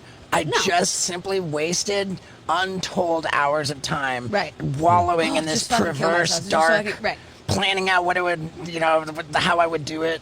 And the sad reality is that I was always in my fantasies far too concerned with what would happen after I died to have ever been serious about dying. Well, because you're like, but wait, I want to be there though. I want to see whatever. Right. I mean, what's my everyone plans were gonna always say? like, oh, like how will I make sure that my body's not found? You know, like, and I had Right. such crazy ways for that. I was Oh gonna, boy, here we go. Why wouldn't you want your body found? because I wanted to just fucking disappear and not, and then But be that's like the difference, Elvis, right? like, It's- is he alive or what? And that's really what you wanted, right? You didn't necessarily want to die. You just wanted to disappear. I just It's don't not that want I to do want me. this Yeah, I want shit. that would make me like somehow like last forever. You know, if people didn't know, Right, like it's, fucking, right. You know, You're going to be a constant Wow. mystery People that people say- are going to be trying to solve, right? Right. And the arrogance of that, right? 100%. That anyone's going to probably give a fuck Right, anyway. you for know what I sure, mean? for sure. So my plan was Oh my my favorite God. of the plans. But your favorite, right? The one that you would read There's off, more right. practical ones, but my favorite of the plans was to rent a cube truck. Okay, like a box like truck, a box right, truck, yeah. like a U-Haul box truck. Right. Okay. Now, I would have like a super old school car in the back of the box truck. Okay. Okay. Right. So it's all sealed up. Right, Like, in that's there. just So it's just super- like that you can just super turn carbon on monoxide and, like, right. right. Right. Now the box truck would be like parked near a body of water. Okay. Right, actually, but not parked. It would actually be in drive mode, Right, okay. except it would have a huge block of ice on the brake. So I get, Holy shit, man! You really fucking went for it. so I go in the back in the car and I get And going just- with that. Plus, on top of that, I got a hose coming out of the exhaust pipe of the cube truck running in. So I'm double Just timing. right, because Yeah, I got the- even in your death, you'll be alcoholic about it. right. Because even as I'm dying, I want fucking Right. more. Right? Yeah. 100%, yeah. So I got all the carbon monoxide coming from the cube truck, as well as coming from the car in the cube truck, all just hosed right into the Right. car with the windows Right. fucking rolled P.S. up. None of this is a recommendation of how to do it because Carbon monoxide is terribly unsuccessful so much of the time, and it leaves you a fucking in with an a awful. vegetable, right? Yeah. And then look, none of it's good because it's always the you know. But it's pretty dope that for the ice to melt, and then the truck then truck just drives itself drives into the into body the of water, fucking- and is never found because it's just under this random body of water in the middle of nowhere. That's a plan and a half, my Pretty friend. fucking cool. Thank God for Zoloft. dude. and this has been an advertisement for Zoloft. Yeah, Right. wow. And it's crazy too because there was one point where I was in a relationship with someone who really looked down on the idea of psych meds, and I actually got off of them. And in black and white, I could notice the difference, man. Right. And then I got back on them, and like everything was okay again. Yeah. No, I think I've gotten to the place in my life where I'm like, you know what? Whatever I have to do to like save my mental health, For sure. I'm gonna do it, and I'm willing to do it. And like, I'm good. You know, this is my path. This is my journey. This is my sure. life. And like, I think I've just gotten to a place now, you know, past all of that stuff, where I'm like, I'm good. I have fucking anxiety. I mean, today Right. I was a mess. Just like I couldn't. Executive functioning was out the window today, and I don't know why. It was just one of those days where my brain was like eating itself alive. But I know it'll pass. I know it'll get better, and I have a great partner who's like so supportive of me, and he's like, just come sit down. It's okay. You know, you're good. But my life is so good today, and I also know like I've survived the shit. You know what I mean? Yeah, it's miserable. There are some days where you're like, I can't fucking do this. I can't do this. But you do it, and you get through it, and then eventually you look back and you go, oh shit, I did it. You know? And I was so fortunate getting to come back like and do Fuller House. I got to direct an episode, Wow, super cool. which is something that I want to focus on. Like I'm, having more meetings with different networks and stuff about getting back into directing. That's really where I want to focus my energy is like directing, producing. I've got a couple Cool. scripts that I'm working on with people, and You're playing the lead in something coming up. Are you, you got not? a lead role in a movie. I did actually we shot it during quarantine in November. Yep. And it's called "Will You Be My Yeah. Quarantine." I like It's a it. cute little rom-com about like a relationship that develops during quarantine over Zoom, and then they luckily there's a vaccine. I mean, we shot this in November when there wasn't a vaccine, and I remember thinking like, God, I really hope that there It is one. works out. Otherwise, this is Right. gonna be people are gonna be like, oh fuck, look at them, they're happy now, they got a vaccine, we're still sitting inside, Oh wow. But yeah, that'll be coming out. I think we're gonna try to release it around Valentine's Day Cool. next year. Sounds But I like a did- modern day You've Got Mail. Exactly. Very similar. Very similar.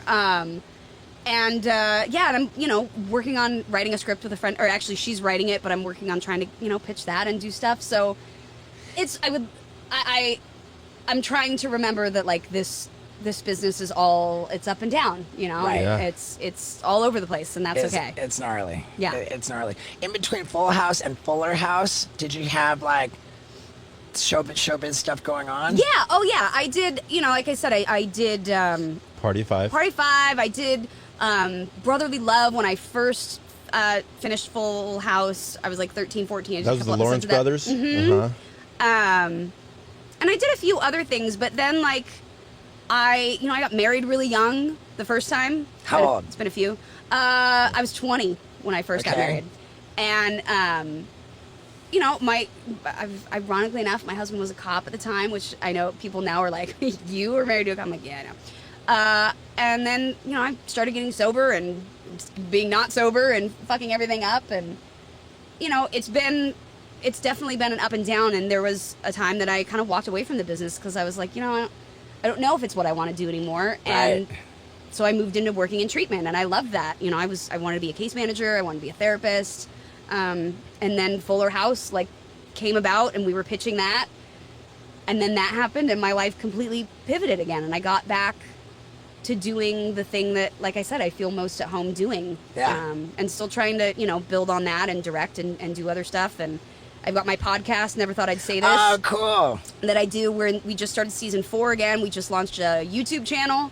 Nice. And it's me and my best friend Celia Behar, who our girls are about the same age, and we just talk about all of our parenting fuck ups and fails and like how we don't know what the hell we're doing and just the weird shit. It's a very raw, inappropriate look at parenting.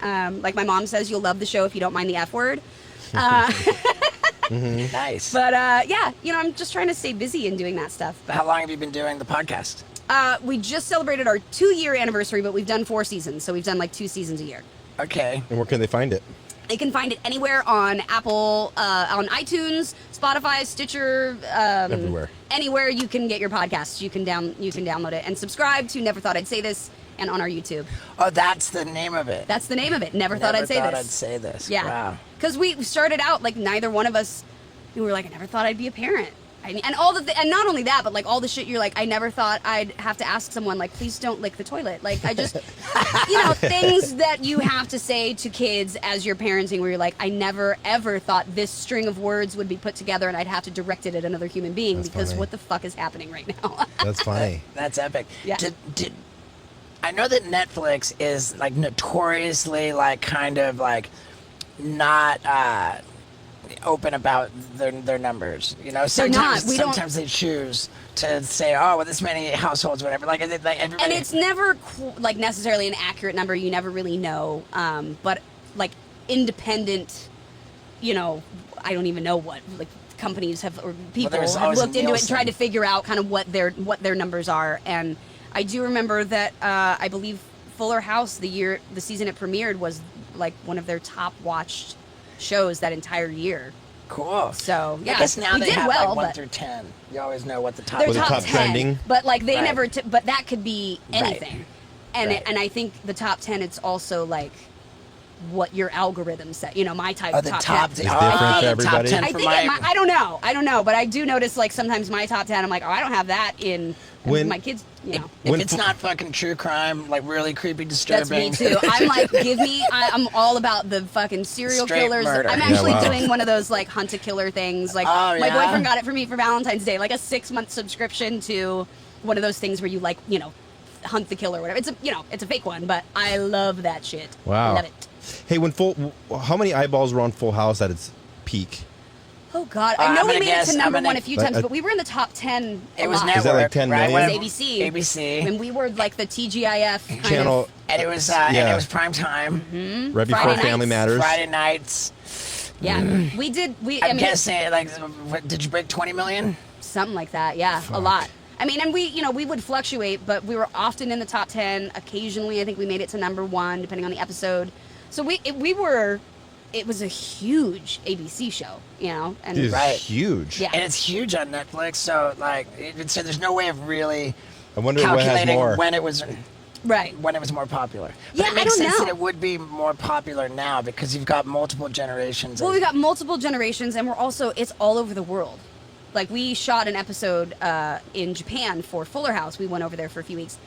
It was insane. Like, we arrived at the airport, and there were like 300 people there waiting for us. We would get followed everywhere. Wow. We had people camping out in our hotel. Like, Full House and Fuller House are huge in Japan. Also, I'm huge in Brazil. I have a ridiculous amount of following in Brazil. So if anyone out there from Brazil is listening, what's Epic. up? Germany. Where's the craziest place that like you've had fans reach out to you or? Oh my God. I mean, all over. Like, I've had fan mail literally from all over the world. I know Fuller House is in like 56 countries. Wow. I remember one of the Seinfeld guys was like, dude, I was in Indonesia and I walked into this house and they were all huddled around this TV watching Seinfeld. Yeah. Yeah. Yeah. Here, What do you need? I'm just going to put this down so we can get a good thumbnail. Oh, yeah. There we go. Right on. Right. Yeah, that's crazy, man. Yeah, I mean, Yeah. I think for you, the craziest place that when I've been with you would be Madagascar.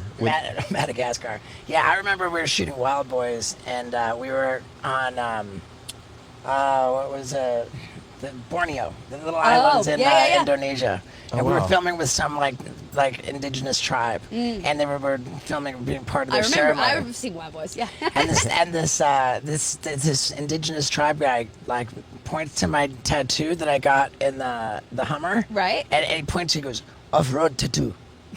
Oh, really? Off-road Yeah, it was tattoo? crazy. I couldn't understand what he was. I was like, What? Off-road tattoo. He said off-road tattoo. Yeah. I mean, it's crazy, and I always think about too, you know, the impact that I've been able to have, and now with social media, even more. Like, it's still Right. out there, and you know, I'm super politically active now, and like Okay. very much involved in a lot of that. I just joined the board of a super PAC here in LA or in California that is really pushing young progressive candidates and trying to get them elected. And you know, I was really involved in all the protests. I was out at actions constantly. I, you know, support a lot of, you know, the Dude Didn't Decline, like all of that protest art, kind of stuff like that. Like, that's my wheelhouse now. So I know I definitely, you know, piss a lot of people off, but Right. But it's also something I'm super passionate about. So Does Who's the Boss was before Full House, huh? right around Yeah. the same time, yeah. Oh, Alyssa, yeah. Alyssa's on there. Are you friends with Alyssa? I am. Because when you say, you know, like your wheelhouse is political now, I feel like she's pretty political. She's super political. Yes, I am friends with her. Are your political sort of like what it was ideologies aligned? We're similar. I'm definitely much farther left than Okay. most people. So yeah, Good. you know, I'm one of those crazy leftist Hollywood liberal fuckers. All right. Is there? I mean, the back of my shirt has like, you know, all kinds of stuff on it from Good. you know, Wow.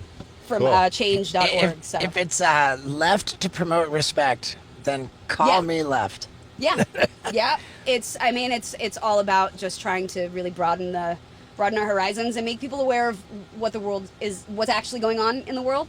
Okay. And, Since yeah. you brought up politics, can I ask you, would you have voted for Bernie Sanders? Absolutely. Fuck yeah, me too. Absolutely. I would have voted for Bernie. I also liked some of Elizabeth Warren's platforms, but I don't think, you know, and I really, I wish we could get more progressive candidates in, which is, you know, a lot of the Right. candidates that I am now working with and promoting with the Super Bloom PAC are people that are endorsed by Bernie and that are very, you know, really trying to push environmental issues and social Sure. justice issues and all that shit. Because Oh my God, my girl said something so fucking funny the other night. I was like trying to say, like, I was trying to like make a joke or something because with all the heat records, I was Oh my like, God. I was like, babe, global warming is such a hox, right? I Right. was joking, and she says, of course it's a hoax. The world is flat. did you watch that documentary, Flat Earthers? No. Oh my God, there's I a forget- fucking no, dude. If you want to lose your I mind, can't even go down that rabbit hole. no, but you have to because it's so like, it's. I watched it like this the whole time, just like these I think people I are did real. see something. It's on. Space is fake. The Earth is Space flat. is fake. The Earth is flat. And here, the best part is though, is these fucking people. Oh my God. So they're doing experiments, right? To to Oh, say yeah, that I the world did is see flat. that with the lasers. The lasers, Yeah, right. yeah, I saw and that. they don't, and it disproves their theory, and they're like, well, we need to adjust this so that it proves our theory, and you're Right. like, that's I mean, not how there's- science works. There's so many like things that just are problematic for flat earthers. Like, say for example, if you're gonna fly to London, England, you're gonna fly east, right? Right. Across America and then across the Atlantic. But However, if you you're gonna actually fly up north. When you right. fly that way, Right. you usually fly sure, up sure, and yeah, over. true. 'Cause it's But shorter. but you would head that direction. Right. Conversely, if you're gonna fly to Australia, then you go the other way Right. because it's shorter. Because that would suggest roundness. Well, also, no, but it's a big bubble.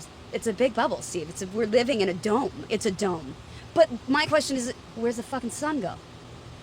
How is it that every other planet is round except for us? What are you talking about? That's not how gravity works. Well, also in like Dubai, they have the world's tallest building there, where they have a different. The sunset is later because it's so high up right? that it's the sunset's But later. but they're like, it's just because it's a big dome. optics. I know, You're they're, Like, they're out there. bro. They're totally out there. I posted at one point because like everyone was talking about flat Earth, and back on wildboyz, I went in a Russian MiG fighter jet, like faster than the speed of sound, to the edge of the Earth's atmosphere. And I like to call myself a fucking cosmonaut astronaut. for that, which is the Russian term for astronaut. Right. Of course, Chris Pontius made the point: if you go to the edge of a woman's pussy, that doesn't make you not a virgin. And he's not wrong, technically. You know what I mean? Right. But the thing was, though, I went up and Right? I went up Well, what the fuck did Chris do? What plane is he Right. fucking in? yeah, how'd know you what I'm get to saying? go on that and Chris didn't? because there's only room for one person. And And because I don't know. I wanted Chris to only do it went to more. the edge. Maybe. What an honor. You know what I mean? Yeah, right. Chris, He's already been to a woman's vagina. Right, but the thing was, I went up at like noon, and it was fully like not a cloud in the sky, totally blue, you Right. know, like sunny at noon, and going up, even though it was only to the edge of the Earth's atmosphere and not, you know, Right. beyond it. It was like fully. By the time we got up, like to whatever, however high. It wasn't sunny anymore. It was like straight fucking dark, and I my was looking God. at the Earth, and it was curved. That's and I so took this picture. wild. That's so That's wild. crazy. Dude, Yeah. that's amazing. I took- I don't have the balls to do that, but like that shit is amazing. I took a picture of the fucking, like it was dark, Right. and it was looked like fucking space to Looks me. like- right. And I posted that for the flat earthers. I was like, dude, I took this picture, and they're like, yeah, fucking fisheye lens fucking makes everything curved. That's so crazy, dude. Right, you're like, what? Like, it just, like I said, I watched the whole documentary, like, oh my God. I remember I did watch it when you Yeah, did sometimes you just have to watch the shit about the edge of Right. of reason, because I'm like, I need to know Right. what's going on the other side, and you're just like, wow, so like this is what happens when you defund education for like Oh my 2 God. generations, you know? Right. You get people who don't think that the Earth is round. It's something else. So Full House is still going. Fuller House is still going. Yeah, Is that right? no, it's not. We Okay, it's finished not. in 2019. We did Okay. 5 seasons, and we were really fortunate. We ended in November of 2019, right before the pandemic, so we got to have a big celebration, and you know, everybody on set, and it wasn't like a fucking weird thing. Right. So- And you've got the Will You Be My Quarantine coming out. That's going to be coming out next year, and then I can't believe Is that I'm like a saying full this. length, like 9? I never thought I'd say this podcast, which is season 4 just came out last week. I 2 think you're weeks in the ago. minority of podcasts for having seasons. I think that threw us off because we're like, season. Well, huh? we do it that way for like How many episodes per season? 24. 24. Shit. Okay. Yeah. We usually do it that way because then we're like, oh my God, I need to take a rest and like figure out who the hell we're going to have on next season. We're and, like, psycho. you know. Huh? We're psycho. We don't rest. We don't. I mean, what? Right. I haven't had a day off in like 20 years, He probably. doesn't want, he doesn't want one. He doesn't want. We don't. We love. I get it. I've had too many days off in the last year, and I'm like fucking going out of my mind. We hate weekends. We hate holidays. We hate anything that stops productivity. Yeah. What about your social media handles? Social dude? media, you can find me at Jodie Sweetin on Instagram and Twitter, at official Jodie Sweetin on Facebook, and I'm going to start a TikTok because I made a bet that once my best friend Celia got to 10,000 followers on Instagram that I'd start a TikTok because I'm like, I'm too old for this shit. Right. I just You know. posted a TikTok before we started recording. I bet it's already been taken down by TikTok for violating community guidelines. They're Okay, the most sensitive platform. Well, TikTok's super sensitive. Instagram really didn't like me for a while. Like Oh, during yeah? 2020, I definitely, because I was so active in a lot of protests, I got Oh, shadow banned a lot. shit. Really? I got my live turned off if I was at certain actions. Like I couldn't post Wow. live. I couldn't, Crazy. You it would was think wild. that Instagram would be like pretty aligned with Not liberal. like I said, I'm pretty far Oh, off. so to the, you're yeah. like straight Antifa. I was joking with my dad. I'm like, I'm the president of Antifa. I have to go to a meeting. Well, Dad. He's I like, didn't what even the know if heck? I'm like, shut up. It's I not. said that like as a joke, like not knowing if I got it right. Is Antifa far left? Yeah. Oh, Well, it's okay. Antifa's not far. Antifa is just anti-fascist, and I think we fought a big war about that. I'm That pretty sounds sure America's pretty anti-fascist. cool. I'm dying to know how many like comments this podcast gets where it's like unsubscribe. Oh, You know, like I got into a huge thing on In Decline's post the other day about with like pro-lifers and pro-choice. Like it was. I'm not pro-life or pro-choice. I'm pro-abortion There you go. Well, they hung. because I think some people should not not be have allowed to kids. have kids. Okay, so here's the thing. I don't know if you follow In Decline. They're a big street art, graffiti art, protest art collective. And I'm friends with them. And they went to the Christ of the Ozarks. I don't know what that means. Which Is that is in Missouri? the Christ of the Ozarks is a smaller replica of that big giant Jesus in Rio. Okay, gotcha. And they have one there, and it's like a Jesus theme park. Ozarks basically, being in like the Ozarks. Missouri? Yeah. Okay. And they went in and they hung a giant sign off the Christ of the Ozarks that says "God bless abortions." And so I was like, "Thank you for doing this. This is, with all those restrictions." You have to get a license to catch a fish. Right? Yeah. You got to But get a license to drive a fucking car. Right. But Any asshole can have a kid. any asshole can have a kid. Wouldn't it be kind of cool if you had to get a license to become a or parent? just a class or two, Right, maybe. like you right know? to get a license, right? Wouldn't it be kind of cool if to become a parent you had to like take a class in developmental psychology so you could understand what the implications of certain things that happen, Absolutely. like how malleable, how impressionable, like how important a human's first experiences are. Absolutely. Or just babysit an infant for the weekend. And you're like, that's fuck the this. too. Well, and I mean- it's funny. My 13-year-old daughter made the point. She was like, so if you're 15, like you can't adopt a baby because you're not fiscally responsible enough, and you're not mature Who's- enough. who's to say She you're not was like, fiscally but you can responsible enough? have a baby at 15 and no one's going to stop you. She's like, so why wouldn't you want the option? It was just it's an Right. interesting point. But like I said, I definitely get into it with people on the internet because I really in 2020, like all of my fucks went out the window. There was very few hanging on, and then the rest of them were just like, you know what, peace out.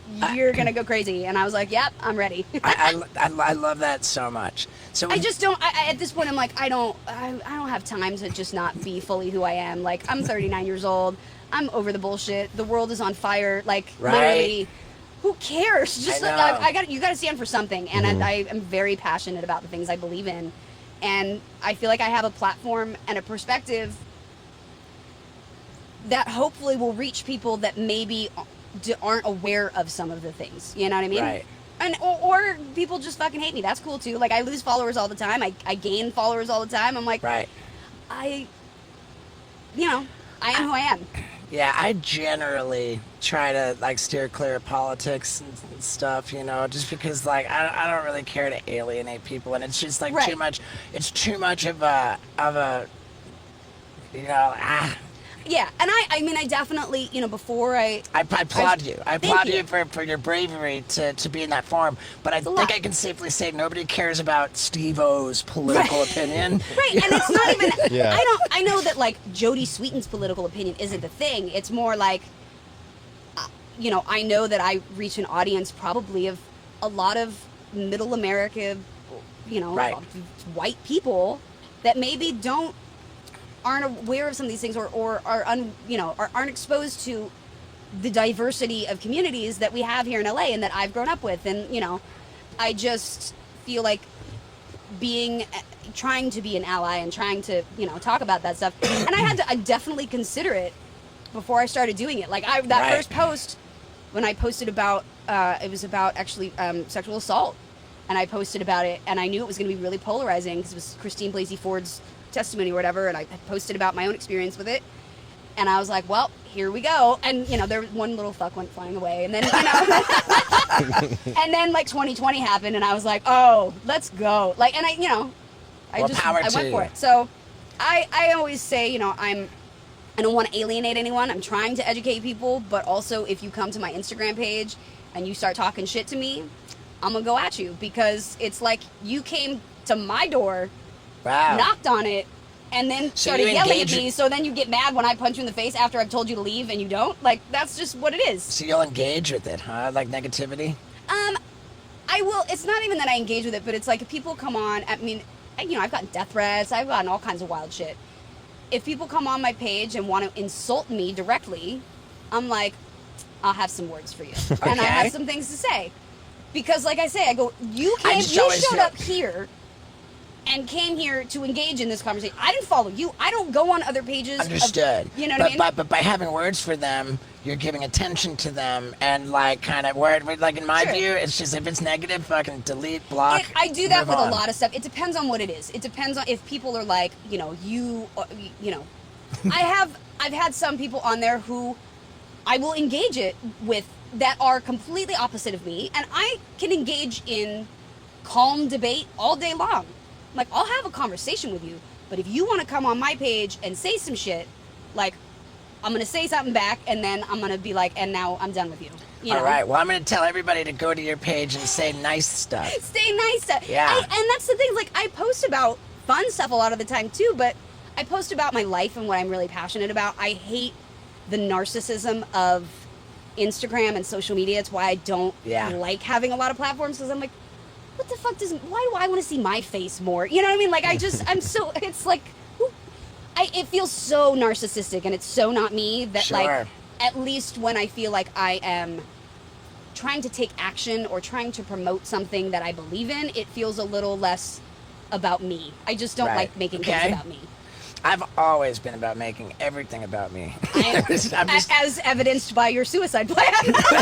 yeah, I'm a card-carrying fucking attention whore all the way through. You're kidding. I've never watched seasons of Jackass, Wildboyz. You're Right. kidding. No. Wow, we went well over an hour. The I'm air so conditioning's sorry. still going. Oh, all good. Okay. All good. It's been a treat. And anything else we can direct people to? Not right now, but I'm sure, follow me at Jodie Sweetin on Instagram, Twitter, all that. I'm always talking about new projects. I post a lot of stuff for the Cool. podcast at Never Thought I'd Say This. You can also follow it there. But yeah, I'm, hoping for directing projects. I'm really that's my goal for this year. I try and set a goal each year. Let's get you a gig as Scarlett Johansson's sister or Let's something. do that. Yeah. Steve-O, make it fucking happen. Yeah, I love it. That's what we'll do, is everyone go and somehow just start posting Right. about that. I mean, I see it. I see it too. It works for me. Awesome. Well, hey, thank you so much. You're so welcome. Thank you for having me on. It's Yeah, been a nice to pleasure meet to see you. you guys. Yeah. What can I say, man? That was a good time. Maybe not as good of a time as Lux and I are about to have, considering she just got home and it's Blue Chew tablet time. But still, the Jodie Sweetin episode was a lot of fun. And thank you for sticking around to the very end, because as I always say, it's you guys who stick around to the very end who mean the most to me. And hopefully I'm going to see you guys on my bucket list tour, man, because COVID allowing, I'm fucking going everywhere. Yeah. Okay, baby.